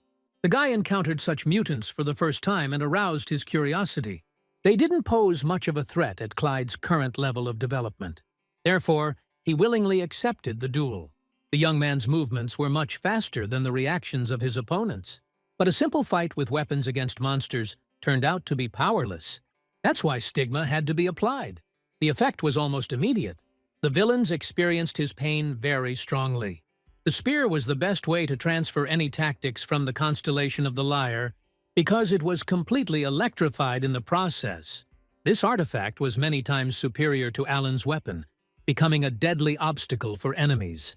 Despite the victory, it was too early to celebrate, because a flock of similar ones had already lined up behind the first two. The apostle and the goddess realized that they would have to sweat in order to reach their destination. The guy decided to enjoy the process and not get irritated over trifles. He decided to use a new technique that would make the situation much easier. Having pulled the ropes on his hands with the help of bracelets on both sides of the tunnel, the young man simply waited for the attack. The mutants finally rushed to attack, not understanding the reasons for the man's strange behavior. The freaks had to be allowed as close as possible so that the effect would work with maximum losses. A few seconds later, Clyde activated his stigma again, and everything around him was illuminated with blue light. It quickly moved to the walls of the dungeon and captured a cluster of enemies. None of the creatures that moved along vertical planes could survive such an electric shock. To be honest, the scammer couldn't even imagine that the plan would be so effective. But not all creatures fell into the trap. Some mutants turned out to be smarter than their minions. But no matter how hard they tried, the end was the same for everyone. Death without the right to pardon. Having quickly dealt with the last of the survivors, the heavenly demon still couldn't catch his breath. Apparently, the main man appeared in front of him. The reptilian leader was at least half the size of his vassals. The mutants obeyed him unquestioningly and, despite the certain death, ran towards the enemy. The bracelets, in this case, would not have such a good effect. It was necessary to act based on the new circumstances, so Clyde rushed towards the monsters. Using the power of stigma, the young man created an electrical vortex around himself. This made it possible to neutralize several of the first opponents at once. But those were immediately replaced by about a dozen more with no less thirst for murder. The guy froze for a moment, thinking about his next step. This could be perceived as weakness, and the lizards finally fell for the bait. It was easier to direct my power in a confined space than in an open space. The forward flight literally swept the enemies off the face of the earth. Clyde had no compassion for creatures that did nothing but terrorize people. The guy got some kind of amazing pleasure from the suffering of his opponents. The too easy destruction of the ogres finally got on the young man's nerves. Even after he had destroyed the leader, the swindler still felt like there was a big trap waiting for him ahead. The list of oddities also included the myrrh crystals of monsters that were black in color. Like the goddesses, the regressor knew nothing about such artifacts. Most likely, this was connected with the organization of dark stars, as much as one would like to admit it. Too many coincidences have been haunting the guy lately on his way to his goal. Despite his suspicions and feelings, Clyde was not going to give up on completing the mission. Now, there were no more obstacles between the main monster from the vision and the hero. Suddenly, a bright light illuminated the other side of the tunnel. The previous dead end was a magical cover. Visitors were presented with a completely new space, striking in its scale. It was a huge hall in which any person would feel insignificant. And at one of the walls of this space, Clyde finally saw the one he was looking for. The monster from Alan's memories was indeed striking in size. Its mouth was hidden in a fold of its amorphous body. Now the guy also began to feel the extremely creepy aura of the monster. The heavenly demon remembered very well that in the vision, the creature was much larger than it was now. This meant that the myrrh crystal she wore on her forehead had also been reduced in size. It was obvious that he wouldn't be able to cope with the monster of the future, but he could try to overcome it. Luckily, the guy's guess about the restraining seal turned out to be true. The creature didn't even move from the young man's test attack. This meant that the loot could be carried off without a fight. Clyde jumped into a vantage point and prepared to remove the crystal. But instead of doing this, he once again simply hit his opponent with a spear. He got so carried away by this process that he dropped one important detail. One of the enemy's hands moved. The goddess first noticed this and immediately pointed it out to the apostle. The awakening of the monster was not to the liking of either of them, because it would lead to great destruction. But something happened that was not desired. The creature began to move and threw the heavenly demon off itself. He fell to the floor and almost died immediately from the giant paw that landed next to him. The young man did not expect such a turn of events at all. Due to his carelessness, the whole plan could have gone down the drain. Moreover, having taken an advantageous position, the giant monster opened its mouth wide. The amorphous substance roared so powerfully that the young man froze in place in horror. It turns out that Alan's words were not taken as intended by Clyde. A true regressor has put his whole life on the line with the idea that he could change everything. Now the heavenly demon would have preferred to run away, but he couldn't do it because Vega was nearby. The woman heard that everything was under control, but inside the guy was confusedly trying to come up with a new plan. The swindler was inclined to think that he would die in a matter of minutes. Instead of ideas, birds were singing in his head. Meanwhile, the monster had already raised his hand for the first blow. The young man tried to prepare himself and take an advantageous position for defense. But of course, he was easily thrown back 10 meters. This creature was much different from anything Clyde had encountered before. After the first attack, the guy was immediately threatened by a second one. He could not count on a respite. By some miracle, the heavenly demon, already on the ground, managed to evade the attack. But it would be foolish to hope that next time we will be lucky too. The monster seemed to grow in size and become more and more ferocious with each passing second. Her screams made Clyde's ears pop. He couldn't stand the strong reverberation. Until the next plan of action had formed in my head, I had to constantly dodge attacks. Fortunately, the bracelets did not fail and served the customer faithfully. At some point, the monster's hand ended up under the guy. They were just trying to grab him. But the clever young man once again proved that the training was not in vain. It is unclear how he managed to turn around at the last second and jump onto the opponent's end. Now all that was needed was to run forward and move at maximum speed. This opportunity could not be lost. The only place that could be painful for the creature was the crystal. Pushing off the shoulder of the amorphous creature, Clyde flew into the air. He activated the stigma and aimed the spear straight at the desired point. The lightning energy from this strike reached the second level. The attack was successful. It seemed that after this one could relax, and this is what the swindler managed to do. This mistake cost the guy too much. The opponent finally caught him. The young man had no chance to escape the embrace of death, which was getting closer with every second. He couldn't believe that his opponent could survive a blow enhanced by the Lyre constellation. The heavenly demon wanted to live. He didn't want to be buried in such a vile body. Therefore, I resorted to all possible means to escape from the trap. When other methods failed, the young man took up a pistol. The stigma-enhanced bullet flew out in the direction of the freak's myrrh crystal. This time the effect was stronger than the first time. The monster knocked its opponent to the ground. The fall was painful, but the swindler did not pay any attention to it. He was happy that he had avoided being taken over. All that was left was to hope that this ball was capable of making more than a spear. Because the guy didn't have that many of these supplies, and standard techniques probably wouldn't work against the giant. It was necessary to come up with a way to bring down the giant with one powerful blow. And to do this, it was necessary to approach to the appropriate distance. Clyde attached a harpoon to one of the enemy's limbs, but the monster reacted to this immediately.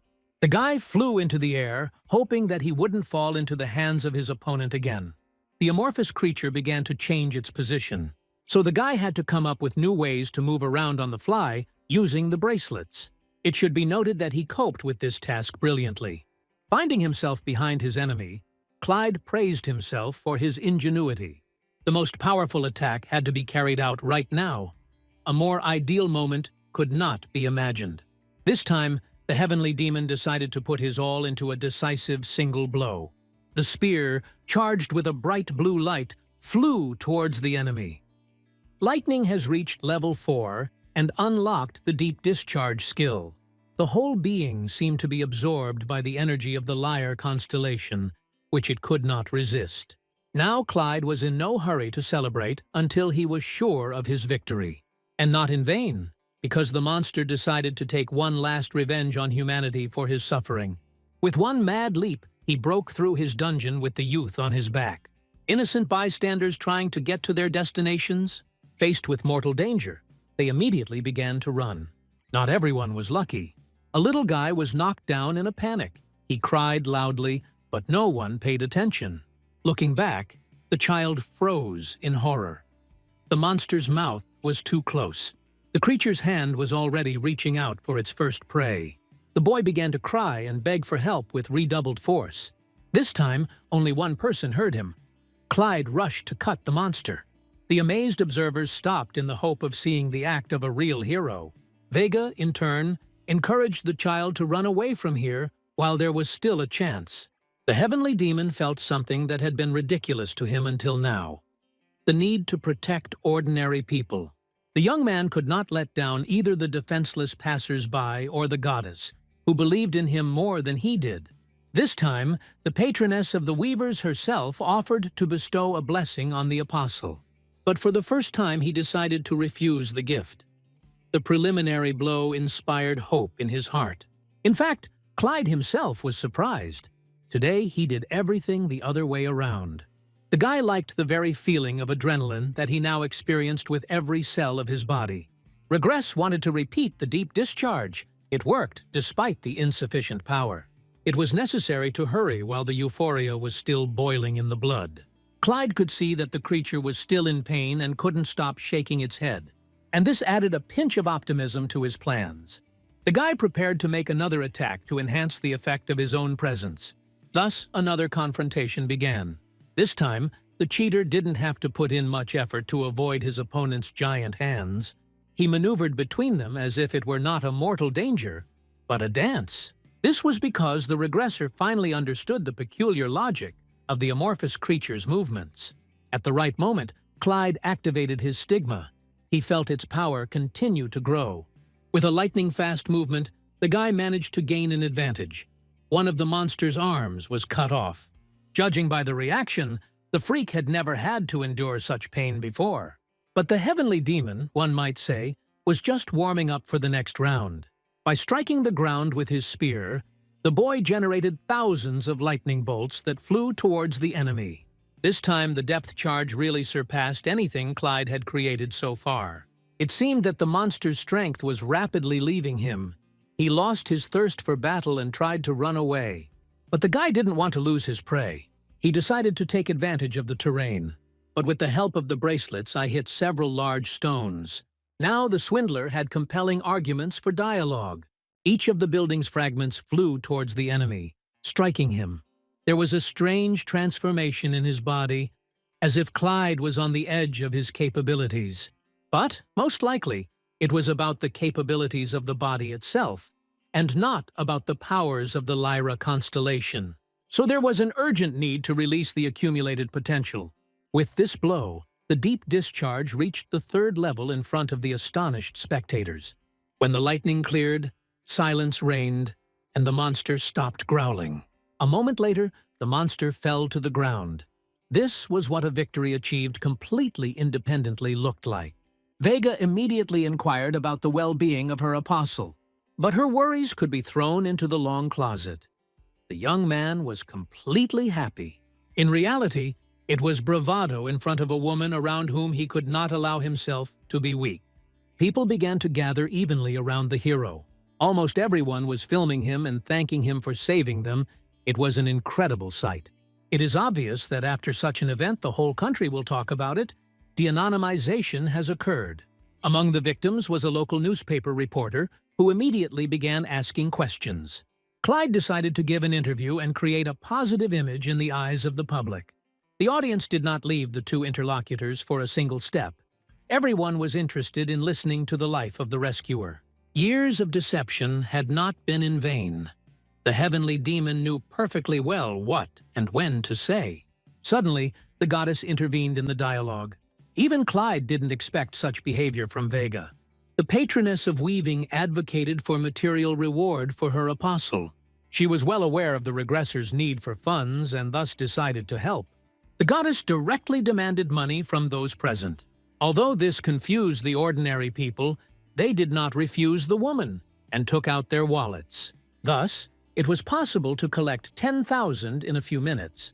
And although at first Clyde tried to stop his mentor, now he was delighted that he had failed to do so. Upon reaching the association building, he immediately spoke with Ben about the media explosion. The excitement arose not only among the general population, but also in the heroic world. Money began to flow into the organization's fund, but this also brought a tax to the apostle of the Lyra. To Ben's surprise, knowing about his desire to remain anonymous, Clyde reacted calmly to this. Having gained enough strength, one could not hide one's face. The interviewee also noted some comments about material rewards immediately after rescue, and while Clyde was trying to figure out how to get out of this awkward and shameful situation, Ben began, unexpectedly, to praise the hero for his ingenuity and genius.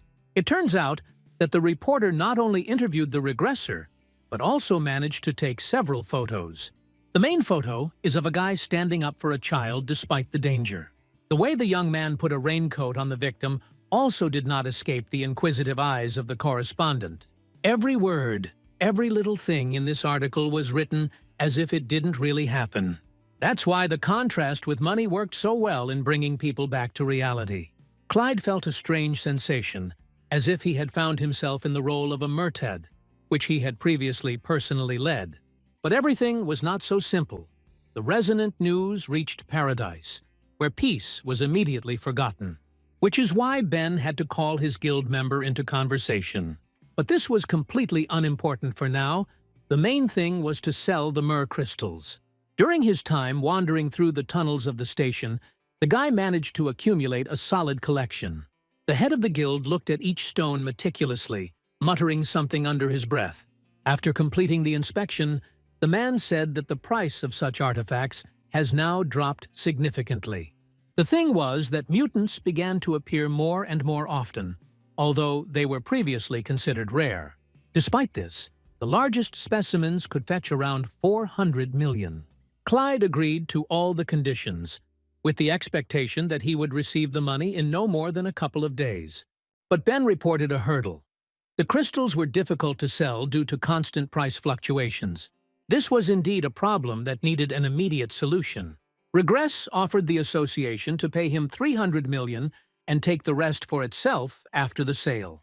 Such a generous offer made the interlocutor lose control of himself. The guy, always very fond of money, literally gave them 100 million. Obviously, this plan could not be abandoned, and the agreement was concluded. Having clarified all the important questions for himself, the swindler, saying goodbye, rose from his seat. But Ben stopped him. He said that he had fulfilled the client's request and placed a small chest on the table. In addition to this item, a personal identification card of an authorized member of the association was also attached. When the guy picked it up, he felt like he had just joined the FBI. Even though these were two different structures, it is always nice to receive documents and improve your status, especially considering that the young man recently agreed to join the association. Clyde stepped outside and finally took a deep breath. None of the passers-by guessed that a large stone had fallen from the soul of a heavenly demon. The goal of picking up 1 billion was completed. Now it was a matter of getting less. The last step into paradise awaited the guy in just 2 days. Meanwhile, at home, Elizabeth listened to the latest news that had taken place in the country. Today, the announcer mainly talked about Clyde's actions and victories. After killing the monster, people gave the guy the nickname Lightning Wolf, and he became a hero savior. The girl was very pleased to hear good reviews about her friend. But the most important thing for her was to track the dragon's eye at the upcoming auction. This rare relic appeared unexpectedly after 15 months of absence from the horizon. Elizabeth believed that this was her last chance to improve her life. The girl was so immersed in her own experiences that she did not feel Vega's presence nearby. The goddess stayed home because Clyde didn't bring the pendant, so it was time for the women to talk. The patroness of the weavers had a question that had been bothering her for a long time. The regressors' craving for money worried and confused her, giving rise to many guesses. Therefore, Vega believed that Elizabeth, as an ancient friend, should know the true reasons for this passion. And it was indeed so. According to the owner of the house, Clyde planned to get to heaven. This name was not meant to be taken literally. This was the name given to a separate zone, separated from the mainland, without monsters and dungeons, a piece of the country of the past. While living there, one had to pay a fee, after which one could forget the suffering forever. The leader of the Guild of the Favorites of Heaven, Edgar, a follower of the constellation Ursa Major, owned this place. In general, it was believed that it was simply impossible to find a safe place in the country. Clyde had one special dream since childhood, which to many might seem meaningless and absurd. Even in the shelter, he wanted to live without fear for his safety. He wanted the feeling of hunger and cold to leave his memory forever and never return. It seemed like every child's life had these things at a basic level. But fate turned out to be cruel for the boy and girl, who did not believe that they would be better than life. The words of the interlocutor touched the heart of the goddess. She did not even suspect the suffering of the apostle. Elizabeth remembered how they were tormented by the shelter director as children. The man mercilessly beat the girl first, and she became his favorite punching bag. But after Clyde stood up for her, everything changed. The boy lied about the fire in the kitchen, thereby distracting the sadist. But when the lie was exposed, both children suffered with double cruelty. From that moment on, the stupid adult's entire attention was focused solely on punishing the swindler. This is how this naive childhood dream of safety was born. If they don't have to lie to survive, orphans will finally taste true happiness. But the thing is that only a guy can get into heaven. Once he collects the required amount of money, Elizabeth will be left alone. And it wasn't about money at all. The goddess did not understand that the girl simply could not move there with him. Permission to enter and payment of the required amount were not the deciding factors for her. In order for the locals to accept a newcomer, the latter must pass a series of tests and trials. Without legs and without sight, this did not seem possible, so Elizabeth would remain here alone. She didn't blame anyone for this. 5 years ago, the girl was a 7-star awakened one. But one incident changed her life radically. It was a fight with Barbatos, the dragon of 1,000 curses, during which the heroine received her own. Now she was not only physically crippled, but also cut off from her lies. That's why she and Clyde started living together 5 years ago. Elizabeth considered this to be a harsh manipulation on her part. She put forward a mandatory condition for the children to gain the right to live in paradise. Before that happens, the heavenly demon must remain to live with her. My friend explained this as a way to pay off debts to her after years of leaving. Only the accumulated billions stood between Clyde's dream and life with the crippled Elizabeth. The young man could not refuse his elder, and so a consensus was reached. Now, when years have passed, the girl would hardly have done the same. She considered it cruel. At the time of this agreement, the guy had no abilities, and 1 billion seemed like a cosmic sum. Therefore, this trick was supposed to keep her comrade near her for many years, perhaps until the end of his life. During the crisis, Elizabeth could not even admit that she needed support. Now that Clyde has received the stigma of the liar, everything has changed dramatically. Their time together passed like sand through their fingers, and the girl considered it karma for her cruelty. The story continued, and Elizabeth managed to get ready and received a prosthesis, which she had not used for a long time. She decided to take the first step towards independent living today. As she was leaving, she asked the goddess to look after her precious comrade. The request was received with great respect. Vega understood that all she could do was wish her interlocutor success. 20 minutes later, Elizabeth was already walking down the street. Despite the long break without practice, the girl managed to do this surprisingly well. Of course, there were some incidents, but that couldn't stop her from going astray. Not much time passed, and the heroine finally reached her destination. Her goal was to withdraw money from her bank account. All that was accumulated in 5 years with interest amounted to about 322 million. Of course, Elizabeth aspired to more, but she understood that she was not in a fairy tale. This amount, in all likelihood, is absolutely not enough to buy the dragon's eye. Despite the circumstances, the heroine still insisted on withdrawing the entire amount from the deposit account. Life after the shelter did not spoil the girl either. With the opening of the portals, she simply fought for existence. There was no talk of earning money. It was only 2 years later that we managed to start saving. But when the irreparable happened, the lion's share of the money went to cover medical bills. Now all that was left was to work with what had been saved. Years of wandering have ingrained within Elizabeth the mantra of never giving up.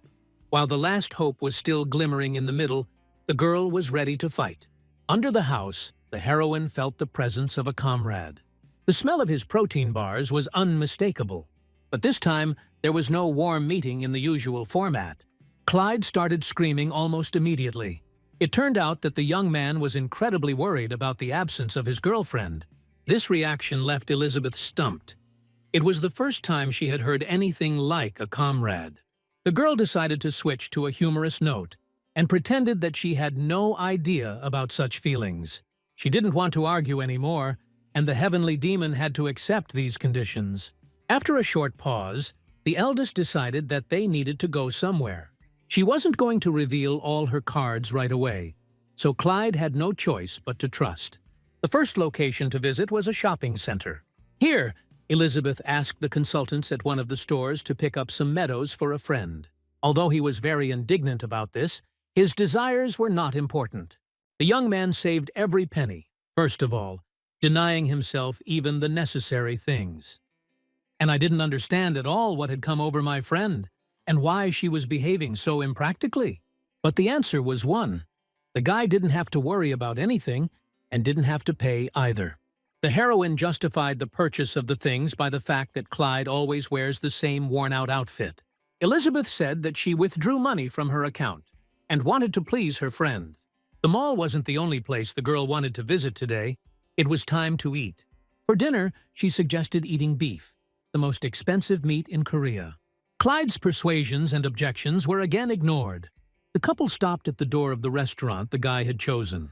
Elizabeth was about to go into the middle when, unexpectedly, she smelled the aroma of seafood. It turned out to be so tempting and delicious that she asked Clyde about the name of the establishment. They were cooking crabs there, and this offer, at the last moment, turned out to be more desirable than beef, despite the fact that the heroine herself couldn't stand this meat. The dishes in this establishment really looked very attractive, but there were still problems with eating them. Because of her blindness, Elizabeth was quite awkward. As always, the heavenly demon came to the rescue. She did not consider eating from his hands to be a humiliating task at all. All that was left for the two of them to do was to completely relax and enjoy every second. The next destination, by mutual agreement, was to be a cafe. But a surprise awaited the guy on the street. Two girls recognized him from a photo posted on the internet. They were delighted with such an unexpected meeting, and immediately began to shower the hero with compliments.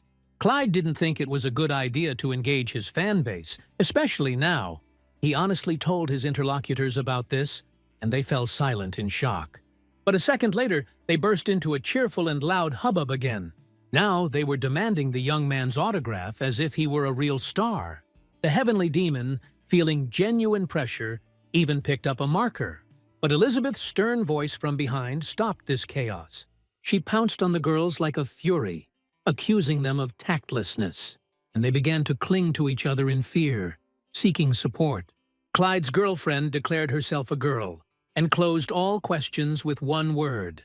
A prolonged silence ensued. The girls showed up first, feeling very uncomfortable in the presence of this harpy. The girlfriends ran away, never admitting their impudence and wrongness. And the comrades were finally left alone and could continue the pleasant evening. Elizabeth found it funny what happened to them. But I decided to talk about something personal. And it turned out that Clyde wasn't interested in girls. And this was not because of the position, but simply because of a lack of funds for extraneous expenses. After the cafe, the friends visited a karaoke bar. There you could really forget about shyness and indulge in your musical preferences. A smile appeared on the sky demon's face for the first time that day. When they left the establishment, it was already night outside. Time flew by so quickly that no one noticed. The The boy and girl walked slowly home along the well-lit streets. They walked in silence, although the girl was constantly tempted to talk about the future. She wanted to know when their cohabitation would end. Unable to resist, she asked about the money. But Clyde was reluctant to share such personal information, although he did confirm that he had saved up. From this answer, Elizabeth concluded that her comrade had the billion in his pocket. This news undermined her good mood. The departure of a dear person to heaven brought only sadness to his heart. The heroine held back her tears. An entire era was ending. Years of friendship and happiness in a turbulent world. She wanted to scream for Clyde to stay, but the girl did not dare to ruin his life with her desires again. I had to pull myself together and cope with the work on my own. After a few minutes, Elizabeth looked up and smiled. All she asked of her friend was that he would not forget about her in heaven. Clyde only gritted his teeth harder in response. He did not understand the reasons for these conversations, and especially the assumption about well-being amnesia. The next morning, having announced that he was going to the bank, the young man left home. Elizabeth was now free to turn her attention to the auction collection. She was never able to tell Clyde about her plans for the Dragon's Eye. This relic removed any curses, and perhaps could handle her case. Believing this helped the girl get out of bed every day. Although her cash cushion would likely be small, she had to go there. Thoughts about a possible miracle were still swarming in the heroine's head. It was terrible to live in a world without dreams. If everything works out, she will be able to reach heaven and follow her friend. Filled with determination, Elizabeth rose from her bed. The taxi took the girl to the auction building. The organizer greeted her politely and with great respect. And when he saw that the visitor had vision problems, he suggested that she fill out the form herself. After some time, the heroine finally received permission to go inside. Of course, not impartial help because of his flaw. She heard everyone talking about blindness and disability, but she kept moving forward. She had to endure everything to get what she wanted. The auctioneer announced the start of the event. At first, simpler lots were put up for auction, which still had extremely high starting prices. Judging by the reviews, there were a lot of people who wanted to buy it. In the end, the first trinket went to a buyer for almost 700 million. This was a sum that was twice the budget that Elizabeth had at her disposal. The girl still convinced herself that this item was extremely popular. But almost the same thing happened with the following lots. Finally, it was the Dragon's Eye's turn, and the auctioneer happily ordered the item to be rolled out for inspection. This was an event even for him, which the man immediately noted. A sacred relic that could remove any curse was made available for auction. The girl listened intently to everything the manager said. She prepared for battle. It seemed to her that there were no other people around who were so interested in purchasing this lot. Perhaps there was still a chance of victory. The smallest, but so desirable. The auctioneer announced a starting bid of 100 million and a maximum bid of 10 billion. Elizabeth was the first to raise her number, repeating the sum of 100 million. The assembled people looked at her in surprise. At first, there was silence in the hall, but it was replaced by caustic laughter and disgusting comments. The girl heard all sorts of things addressed to her, and blushing with shame, she continued to hold the sign. The bet was accepted, and at first no one made any proposals. Elizabeth clenched her teeth even tighter. She prayed that the eye would be hers. But the next bet destroyed the last hopes. Someone offered 2 billion, after which the fight was carried out on a completely new level, to which the girl had no access. It awakened a disappointed laughter somewhere deep in my soul. What hope could one have for such possibilities? But the next second, tears began to flow from her eyes. She felt betrayed by her own convictions. Since childhood, Elizabeth knew only betrayal and beatings. But on the good side, she had only light inside. For the first time in her life, one day, she hoped that life would give her a happy moment. Was it really that much she was asking for? Just the opportunity to always be close to Clyde? Bursting into tears, the girl did not immediately notice that someone was sitting next to her. After the man spoke up, she began to wipe away her tears, as if in a fever. The stranger introduced himself as Gary. He was a member of the Star Lake Guild. In a soft, trustworthy voice, the interlocutor promised to lend Elizabeth 6 billion, but he asked for much more. showing this by placing his hand on the blind woman's thigh. He wanted to buy the girl for a period of 5 years for the specified amount. The pervert insisted that this was a completely normal thing and that he didn't need much. Just each other's company and intimacy on demand. He continued to tell his vision of the future, which literally made the woman sick. Elizabeth hadn't met such crazy people for a long time. Just as she was able to pull herself together enough to refuse the scoundrel, something happened. The exit door to the hall opened wide, and the silhouette of a guy appeared in the opening. The security guard tried to stop the new arrival because it was against the auction rules, but he silently responded by showing the appearance of an association special agent. When all obstacles were overcome, nothing separated the stranger from his goal. Potential buyers, one and all, looked back at the eccentric, and Elizabeth froze in place because she heard painfully familiar steps. After apologizing for the sudden performance, the auctioneer attempted to continue the bidding. But 2 suitcases in the hands of the new arrival prevented this from happening. They flew towards the stands, opening up in the air. There was a lot of money there. Some of the bills flew into the air in front of the astonished spectators. Clyde shouted loudly that he was offering $10 billion in cash for the dragon's eye. Thus, the most precious relic of that day was bought at the highest price that could not be beaten. The auctioneer closed the bidding by announcing the winner. Meanwhile, the heavenly demon simply walked up to the podium and took his purchase. Elizabeth's heart sank. She expected anything but this development of events. A lot of questions swarmed in the girl's head, weathered immediately after the comrade came close to her. The first thing Clyde saw was the stranger's hand on his friend's knee.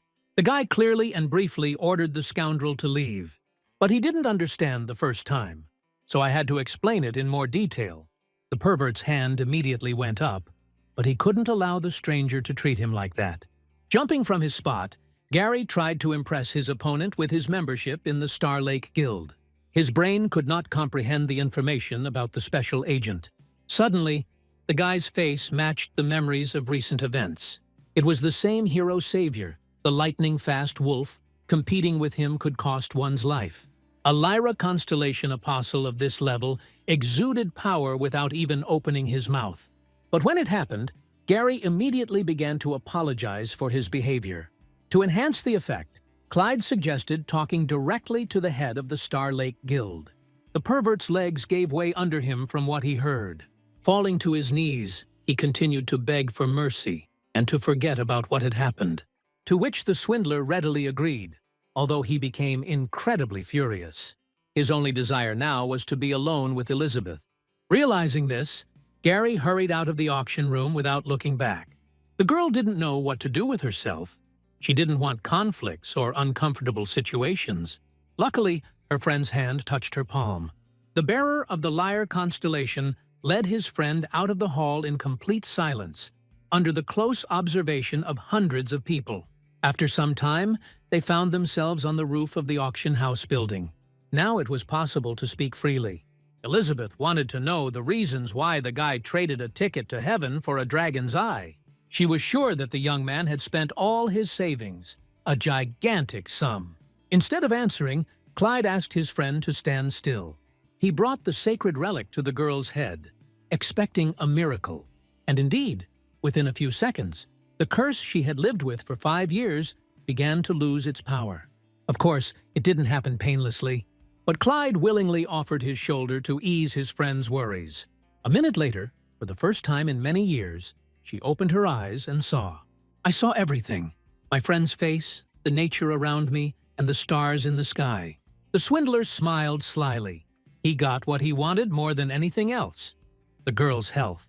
The road home was very long today. Elizabeth admired the smallest details. I noticed the smallest stars and was mesmerized by the beauty of the world around me, holding my breath. This gift touched her heart so deeply that she was unable to hold back her tears. But the day of surprises is not over yet. The chest that Ben gave to the young man yesterday was also intended for Elizabeth. It had a new prosthesis, much better and more ergonomic than the previous one. Now the guy could be calm about the girl's fate. He was able to thank her in the best possible way. Elizabeth didn't know how to cope with the feelings that were tearing her apart inside. No one had ever done anything like that in her life, and that was a miracle. So instead of simply expressing gratitude, she attacked her friend for not making his dream come true. The girl remembered every conversation about the future that they had discussed recently. It was always about heaven, not about her sight or the curse. The guy never once contradicted his desire to live a happy life. Elizabeth, in her mind, had been living out her farewell to her comrade almost every day for the last month. But judging by Clyde's face, he had been planning to do this for a long time. All this time, and it took him a lot of effort to keep everything a secret. Now, at this moment, it became obvious to the girl that her friend had been saving her throughout her life. He never left her in trouble, always supported her, and was there. Even when the girl didn't notice it, he sacrificed himself for her. The guy never complained and always radiated confidence and kindness. Today he stood before her just as he had many years ago, smiling and informing her that he had lied. This was the beginning of Elizabeth's exciting life, full of mistakes and fun. She tried to cook for the first time and it didn't turn out very well. Clyde had to remind her how to use the stove. Dinner was hopelessly ruined, but this time together allowed them to have a lot of fun. This happened because the heroine tried to use her own stigma. She wanted to increase the fire a little. The guy understood that this process would not be quick. It would take time to develop. The main thing is that the girl felt good and was healthy. In fact, the right eye affected by the relic saw much better than the left one, and this was unusual. But it wasn't some kind of side effect, quite the opposite. This is what the dragon eye blessing looked like. Vega reported that in addition to cleansing from a curse, this thing could interact with the stigma of the owner. Now the girl was faced with an exciting study of managing her own new capabilities. Little was known about the dragon's stigma other than it was very powerful. There were only 20 such people in the world, and Elizabeth became one of them. In the end, the heroine promised to progress in studying her own abilities slowly.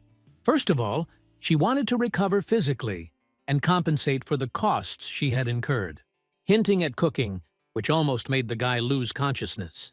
Indeed, Clyde was more pleased with his decision than ever. He liked to see his friend happy. Lately, he had often been tormented by one question that had no answer. Why was he left alone in his past life? Where did Elizabeth go? Could this horror of destroying the world really be connected to this? It was possible to go so crazy as to bring humanity to its death. But pressing issues required urgent solutions. The goddess was bored without work. She wanted the young man to go on a mission, and he already had some idea about it. But it took a little help to do this. The goddess, without hearing a word of details, immediately agreed to do everything that depended on her. The first thing the guy did after the conversation was call Ben and ask for a vacation. He needed 3 whole months to resolve his own pressing issues. But this caused problems. In fact, it was the attention from those around him after killing the monster that prompted the guy to go into hiding. Having explained his point of view, he finally found understanding in the person of the head of the guild. The ideal training location had to guarantee absolute isolation. The goddess provided her own sanctuary at the request of the only apostle of the lyre. When all the details were agreed upon, he went there. The question arose as to how training should be conducted. The young man never liked to learn theory, so he insisted on practice. But sparring with a goddess was not an acceptable option, and this woman spoke first. The naive swindler believed that he could match him in strength. But even if it is held at the maximum level, there will still be a high risk of the apostle being destroyed. But there was another option. Vega had an assistant endowed with a part of the divine soul. A second later, she had already summoned her faithful servant, Dylan. The wolf appeared a moment later. He looked sternly in the direction of the stranger. The beast decided that someone had broken into the sanctuary that needed to be dealt with. Having recovered from his state of shock, Clyde very quickly got his bearings. He greeted the wolf joyfully, as if they had known each other for 1,000 years. In response, the furry demigod looked intently at the guy again. Vega explained that this was the savior of the world, a regressor who needed a favor. There was a need to hold a training match. At the goddess's command, the wolf took on a more convenient form for this. Having activated the stigma, the demigod was ready for the first attack. Clyde prepared to defend himself, relying on his endurance. He thought he could handle at least one skirmish, but the enemy's first blow knocked him off his feet and threw him into the far corner of the sanctuary hall. It was a total failure. The guy didn't even have time to react. He simply didn't see his opponent's movements. The wolf stood in front of him, smiling predatorily. He did not believe that this man saved the world. The first negative experience only encouraged Clyde to take even more active control of his own abilities. 2 months flew by like one day in constant training and sparring. But the guy never managed to defeat Dylan. In general, the demigod considered the young man's attempts to be completely pointless. The regressor was weak. Any attempts to contract or escape were stopped. And most importantly, there was no chance to rest, although the person needed to restore his strength. Dylan was of the opinion that in a real fight, no one gives breaks. Therefore, the opponent had to receive a blow, even if he was unbearably tired. Eventually, this regime resulted in Clyde having no living place on his body. Moreover, during his entire stay in the sanctuary, he was unable to hold out for more than a minute. This was a bit puzzling and suggested a lack of progress. Something needed to change, and a sudden decision came from nowhere. Clyde suggested that instead of regular sparring, they fight for real. The fraudster believed that the issue was in the understanding of his own complete safety. Dylan was not against it in general, but he believed that such events should be held in the goddess's sanctuary. It was in this room that Vega could control the laws of physics and bring the dead back to life. The goddess, hearing that the two assistants had decided to move to a new level, hastened to react. She was completely against reckless actions because she was afraid for the apostle. The fact is that the painful death that a person experiences remains with him forever, and this, in the long run, could lead to madness. Clyde remained deaf to all objections and continued to ask the goddess for a favor. The guy insisted that he had no doubts about his choice, and finally, the patroness of the weavers agreed to take a dangerous step. A divine sanctuary formed around the arena within a few seconds. While the trial was going on, the demigod watched his opponent. The wolf could not believe that a gentle, weak boy could prevent a catastrophe and save the life of a goddess. He felt some kind of incomprehensible catch in this situation, and Dylan was used to trusting his feelings. When everything was ready, the beast released the desire to kill. He no longer held back. The negative emotions almost knocked Clyde off his feet. He did not expect such strength. The thirst for blood filled the sanctuary and must have frightened the heavenly demon. The demigod finally showed his true strength, which left everyone breathless. But, to the great surprise of the guy himself, this transformation had the opposite effect on the psyche. He wanted to taste mortal danger and was nervous that Dylan wouldn't attack. Tired of waiting, the regressor decided to attack first. Approaching the enemy, he used his spear on him. The movements were precise and deliberate, and the high speed made the wolf uncomfortable. The demigod thought that this was a normal attack, and, in their case, completely meaningless. But at some point, the guy's spear hit the floor at the enemy's feet. Pushing off the ground, the sky demon leapt upward, maneuvering into an advantageous position. It was best to use lightning skills from above. The wolf barely managed to escape injury. With a lightning-fast movement, Dylan counterattacked and threw the guy away from him. Clyde fell to the ground with great force. Opening his eyes, the young man saw the majestic figure of a demigod above him. With one blow of his hand, he pierced the chest of the heavenly demon. The goddess's scream was frantic. She did not expect that the guy would meet such a quick end. With his last breath, the swindler seemed to have freed himself from some kind of shackles. He saw Vega come to him and begin the healing process. The regressor came to his senses after just a few minutes, full of strength for new achievements. The body treacherously ached in the city from a fatal wound. Dylan thought that this would be the end of the dangerous experiment due to the fear of death. But after his remark, Clyde instantly grabbed his spear and ran to attack, after which he died again, and then some more. Each subsequent attempt ended in the same thing: fatal injuries to the person. Attempts to use the lightning skill in response were met only with laughter. The demigod noticed that at this rate, the young man would not even leave a scratch on him. This gave the regressor the idea that he needed to come up with new tricks. Since it has absorbed some powers from other stigmas, a combination can be tried. The first thing that came to mind was to combine the stigma of the lyre and the stigma of the owl. This decision fulfilled the fourth condition for enlightening the dark skies, whatever that meant. Clyde obtained the maximum level lightning wings mixed skill and used it. The unexpected change in battle tactics confused the demigod. Taking the hit with his body, Dylan couldn't believe that the guy had such capabilities hidden within himself. The recently awakened regressor was already capable of developing mixed combat techniques. After a few seconds of confusion, the wolf became enraged and felt cheated.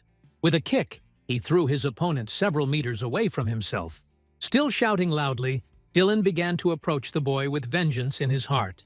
He took Clyde's abilities and Vega's attention to him as a personal insult, and only the voice of the goddess was able to stop the next bloodshed. The patroness of the Weaver shielded the apostle with her body, preventing the demigod from committing the massacre. She understood Dylan's feelings of jealousy and concern about his fate. Before the regressor appeared, the demigod was Vega's only ward and was not used to sharing her with anyone. But now the wolf was showing an unacceptable part of his nature, which the goddess was not going to put up with. Seeing the seriousness of the consequences for himself, the beast immediately began to ask for forgiveness. The battle should have ended here. The goddess was only waiting for the victim to awaken. To her surprise, it happened much faster than Vega expected. Moreover, Clyde's desire to test his fate never disappeared. He proposed a new round, like a suicide who wanted to end his miserable life. The swindler's face was lit up with a joyful smile. The guy couldn't understand why he was being refused. The demigod said nothing this time, taking a safer position of silence. This behavior seemed strange, and at one point, the young man even thought that Dylan was afraid. But it was not quite so. The beast was rather embarrassed, and there was a reason for this. The wolf saw very strange behavior in front of him. After such kicks, it was impossible to stand on his feet. The regressor did this, thirsted for more, and radiated an aura of complete madness. The boy's eyes shone with a capricious radiance, one that sent shivers down one's spine. Everything finally stopped when Vega firmly gave the young man the order to stop. She no longer wanted such a practice in her sanctuary, because the two knew no boundaries. Now Clyde had to apologize too, and in addition, promised to be much more careful with your life. After a peculiar gesture of a childish oath, the apology was accepted. Dylan watched this scene from the sidelines, and was left with an impression that he preferred to keep to himself. Changing his fighting strategy on the fly, and his talent for mixing techniques truly amazed the warrior. But all this surpassed the ability to overcome the fear of death. Usually this process looked like a full-fledged path of psychotherapy, and did not last a few seconds. And this guy turned out to be capable of things that were beyond belief. Despite his unconditional eccentricity, Clyde was still able to convince his opponent of his superiority. But he didn't even suspect this, because he wasn't busy trying to appease the goddess. The swindler could not come up with anything better than the usual flattery. When 3 months had passed, the boy knocked on Ben's office door. With his trademark smile, he greeted his husband as if they had seen each other yesterday. It turned out that during the absence of the owner of the office, he was promoted to the chief administrator of the association. Since this was good news, both interlocutors decided to celebrate it over dinner. Ben volunteered to pay, so a place that served tasty meat was chosen. Clyde couldn't pass up the opportunity to eat for free and ordered the entire menu. During his absence, the guy really missed the unrivaled national cuisine. He said that 3 months allowed him to reach the 4th star. This news shocked Ben, because Lyra was considered a very difficult constellation to level up. Regressor attributed everything to his diligence and persistence due to the attention of those around him. After talking about his own life, the guy was interested in hearing what was happening in the world at that time. As it turned out, things were not going well. A monster breakthrough occurred in the city through a new portal. These were not ordinary monsters, but special mutants. There were so many of them that people gave names to the most common varieties. The freaks occupied an entire densely populated area and forced the residents to evacuate. The area was literally teeming with mutants. There were more than 1,000 of them, so a squad of exterminators was created. They received a good salary for clearing and could sell all the artifacts they received in the process. The hero liked this way of spending time. He could fully immerse himself in the adventures. So, without further ado, I asked for permission to join this work. Ben readily agreed and said that another raid was planned in 2 days. Clyde was fully satisfied with the conditions, during which time he was able to enjoy Elizabeth's company. When the smallest nuances were discussed and her meal was eaten, it was late evening. It was time to return home, but the usual meeting with the girl in the apartment did not take place. The awakened one was on the roof of the house and was training her stigma. During Clyde's absence, the friend managed to significantly improve her abilities. She enjoyed the opportunity to do what she loved again. The guy could watch an amazing performance. Fire, like a living creature, danced in the air. Until this point, the heavenly demon perceived Elizabeth's power as a spectator from an aesthetic point of view. But now, as an awakened one, I finally understood the full power of my friend. At the most interesting moment, the girl noticed the arrival of the observer and stopped, joyfully greeting him. Feeling a little ashamed, Elizabeth began to justify what she considered to be her small progress. Clyde didn't think so, and immediately changed the subject to health, because he saw that she was wearing an eye patch. It turned out that there was no deterioration. The interlocutor did this out of convenience. When the euphoria of a long separation ended, domestic quarrels about food began. The situation was only corrected when he told us about the tasks. Of course, Elizabeth had heard about the monster invasion in one of the city's districts, but I couldn't even imagine that my comrade, immediately upon arrival, would disappear again for several days. The sadness in his interlocutor's eyes confused the young man a little, but after a few seconds she announced that she wanted to join him. 2 days later, for the first time in their lives, the friends went to work together. All they saw around them were ruins and a fiery hell. There shouldn't have been any civilians in this area today. The freaks have reached the center. But, to their great surprise, the boy and girl saw a crowd ahead.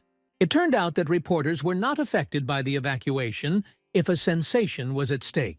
The heroes who agreed to take part in the cleanup of the area were happy to provide interviews to anyone who wanted to. But with the appearance of the lightning wolf, all the attention of the information jackals turned to him. Journalists bombarded the guy with questions that he had no desire to answer. But this didn't make the attention any less. The scammer had to turn on the discontent and remind about the inappropriateness of being in the civilian zone. Dispersing the vultures with his hands, he walked straight through the crowd with Elizabeth. Such actions were received with admiration, and a few words that the young man said have already been published. The administrator announced that all heroes had to split into 3s to carry out the cleanup. So the friends got a little stuck. They were missing one person. Fortunately, the problem resolved itself. One of the awakened ones recognized Clyde and suggested joining a group. The guy's name was Gregory. He had the Taurus stigma and was a member of the Valhalla Guild. The heavenly demon remembered that he had seen the young man on business at the observatory. He had good skills. The agreement was made. It was time to get to know each other better and exchange news. It turned out that Kenneth was busy looking for new clues about the organization of the Dark Stars. These scoundrels were very good at covering their tracks and hiding the main leader, Edwin. Since Elizabeth didn't know who they were talking about, she decided to interrupt the conversation and introduce herself. The new acquaintances shook hands and were about to leave, but something unpredictable happened. A tall blonde man with an unpleasant character and claims against Clyde approached them. It was the same visitor to the VIP room of the Association Bank whom the guy had deceived. But this information did not reach the fraudster immediately, which further outraged the victim. Of course, a lot of time has passed since then, and this insignificant event has faded from the regressor's memory. The question about exchanging greetings completely blew the roof off the interlocutor's self-control. The stream of dirty abuse was interrupted by another candidate for a hefty spanking. It was the same Gary who had sought Elizabeth at the auction. It was impossible to forget such a bastard quickly, so Clyde recognized him immediately. He was amazed by the ability of vicious people to unite into groups. Judging by the third silent companion, they all now belonged to the Imperial Scorpion Guild. What did the tattoos on different parts of the villains' bodies indicate? But if these three thought that they could shame the heavenly demon, their plan failed. Yes, the scammer did bad things to them, but not without reason, and had no remorse about it. Two arrogant scumbags were kicked out of their guilds for breaking the rules, which is their own fault. Gary thought the changes were for the better, but no one was going to convince him otherwise. And still, for what Clyde did to them, the boys promised to take revenge on him. They hinted that it was in this area that their insidious plan would be carried out today. But Clyde was only amused by this. He had no intention of being afraid of some incomprehensible upstarts. The circumstances under which the heroes gathered here contributed to the unnoticed murder and absorption of the necessary forces. One of the scoundrels had the stigma of the hounds, and the other, Aquarius, had what the young man needed. Eliminating such characters in the surrounding chaos became one of the fraudster's goals. He didn't even take into account the presence of his comrades, because he was sure that he would do it unnoticed. The trio encountered the first monster very quickly. The mutant turned out to be very fast, although not very powerful. Thanks to successful joint efforts, it was possible to more or less pin it down for attack. Clyde was supposed to deliver the finishing blow. Once the first freak was dealt with, new candidates for destruction appeared. The creatures changed their trajectory in order to attack people. Elizabeth did not want to be left out and actively won her right to the first trophy. With a snap of her fingers, she activated her stigma. A fiery whirlwind engulfed the mutant, who began to scream frantically in pain, unable to free himself. Although each of the destroyed creatures had at least a 6th star, they were still easy prey. Suddenly, the heavenly demon noticed that something strange was happening around him. Although the cleanup took place without any incidents, there were still some unclear things. All the monsters they had encountered so far were heading in the same direction. It felt like a trap, and in the heat of battle one could seriously risk one's own safety. A cry of pain distracted the partners from observing and discussing their next steps. Someone needed help, and Clyde, without a second's hesitation, rushed in that direction. In fact, the swindler was sure whose voice he heard, which is why he was in a hurry. And indeed, the blond man from the VIP room was lying on the ground. He was seriously wounded and bleeding. The regressor ran up to him first and began to assess the extent of the damage. He also saw that Elizabeth and Gregory were almost there, so he had to act quickly. Brian could no longer be helped by healing potions, and that was obvious. All the time, the blonde tried to tell something, but did not have the strength to achieve his goal. When his comrades reached Clyde, the victim breathed his last. The Sky Demon was slightly annoyed that he didn't learn any useful details, but he could still take advantage of the power of absorption.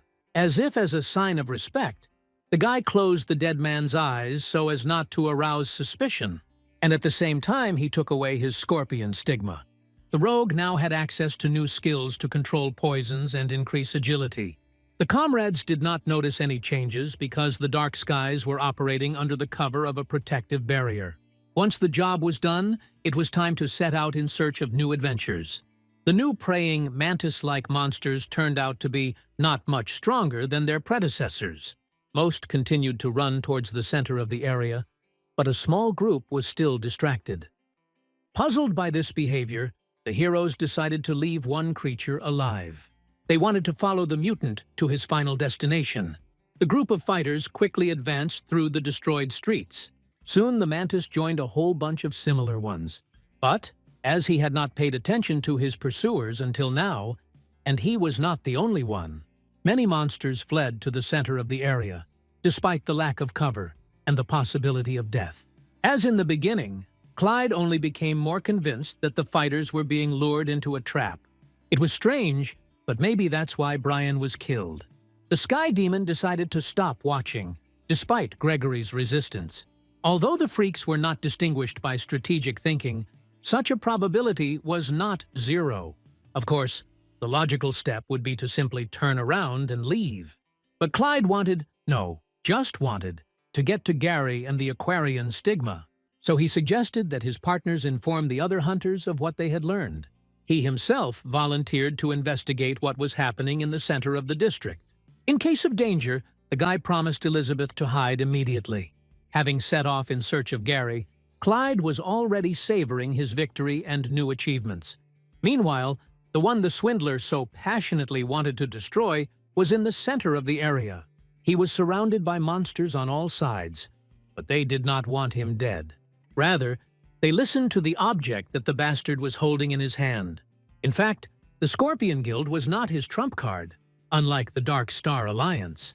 It was this order that entrusted him with an important mission. He was supposed to sow chaos and panic, to carry out a controlled invasion according to a prearranged scenario. But most importantly, Gary had a chance to take revenge on Clyde for the shame. He expected his own humiliation to be drowned out by the sounds of the liar stigma-bearer's cries of pain. It was for this very reason, as bait, that the scoundrel killed Brian. The guy didn't even realize that the heavenly demon was already watching him from the roof of one of the buildings. The scammer was in no hurry to attack him because he wanted to assess the situation before taking action. However, the current member of the Scorpion Guild had a higher cultivation rank than the guy. To gain some support, the young man decided to turn to the goddess. But she showed up at the first call and was informed about the person who needed to be gotten rid of. Clyde described Gary as a predatory rapist who destroyed the lives of hundreds of girls. Vega listened thoughtfully to the apostle's story, but continued to doubt the accuracy of the assessment. The woman could not understand why the scoundrel should be punished for something he had not yet done. The fraudster went to his antagonist to get confirmation of his words. He didn't know how to make the bastard confess to something he didn't do, but he decided to improvise. Nothing could escape the goddess's watchful eye, so doubts had to be cast aside. In a stern voice, Clyde loudly demanded that Gary confess the terrible secret out loud. He said this in such a tone that his opponent immediately thought of his own exposure. The scoundrel could not understand where and how the information leaked. The heavenly demon did not expect such behavior in response to his words. It was obvious that the interlocutor did not mean violence against the girls, so there was something else hidden behind the fear. Suddenly, Gary's expression changed from shock to confident insolence. He wanted revenge and fury, and finally he could not restrain it, because the enemy was standing opposite. Stretching his hand with the crystal upward, the scoundrel announced the punishment in the name of the dark stars. The monsters immediately obeyed the order of their master and began to fly in response to the call. The guy no longer hid his membership in the sect, although he did not understand how they found out about him. Clyde assessed the situation and realized that a fight was inevitable. Even though the guy saw with his own eyes the first time a person controlled mutants, the main thing was to reflect. And for this, the blessing of Vega, who was nearby, was required. The goddess suddenly asked for forgiveness for her suspicious behavior towards the apostle. She no longer had any doubts and fulfilled the young man's request with interest. The guy experienced a very strong surge of energy. It felt like the goddess had never influenced his power like that before. Now all that was left was to do the lesser thing, destroy the monsters that wanted him dead. Having activated the stigma, he eliminated the one who was closest within a second. Others, who were more fortunate, stopped in amazement for the first time in their lives. The guy had no intention of ending his attack. He was confident in his superiority. And not in vain, because with one lightning bolt he destroyed the entire swarm. During 3 months of training, he learned to create discharges directly from the air. But the praying mantises did not come on their own. Suddenly, the earth began to bustle and collapsed under the hero's feet. He managed to jump back, which kept his limbs intact. From there, a monster appeared, resembling a predatory flower with a long, slobbering tongue. The monsters seemed to be pleased with the addition to their ranks. But the heavenly demon had no intention of giving up his position. He activated the bracelets and pointed them at his opponents. Anyone touched by the cable faced a painful death from the next activation of the stigma. With the last mutant falling to the ground lifeless, it's time to deal with the guy who was leading them. Judging by the reaction of Gary and the other member of his group, they were not prepared for this kind of life. The villain shook the crystal fiercely, demanding an even greater influx of monsters from him. He did not notice that this object was also influencing his own psyche. Even the henchman's comments had no effect on Hera. He was ready to tear apart anyone who pointed out to him the false course he had chosen. The thirst for revenge completely and entirely took over the villain's mind. He summoned hundreds of mutants to complete what their predecessors had failed to do. Clyde also noticed the dramatic changes and rapid loss of humanity in the enemy. But it was impossible to reach him while there were so many monsters running around. And it seemed almost impossible to cope with them on my own, especially since Vega's blessing opportunities were coming to an end. The goddess held on with all her strength, working to the point of exhaustion. Clyde moved at maximum speed, trying to destroy the largest number of opponents, in time, which was rapidly running out. But he would never have been able to deal with all the monsters now. We still had to work on a targeted basis and solve problems as they arose. Suddenly, one of the giant individuals appeared right in front of the guy. At the same time, Vega screamed that she was already on the edge. Death has never been so close to the swindler. If it weren't for the appearance of the fiery stigma, everything could have ended in tragedy. The fire destroyed the mutant within seconds.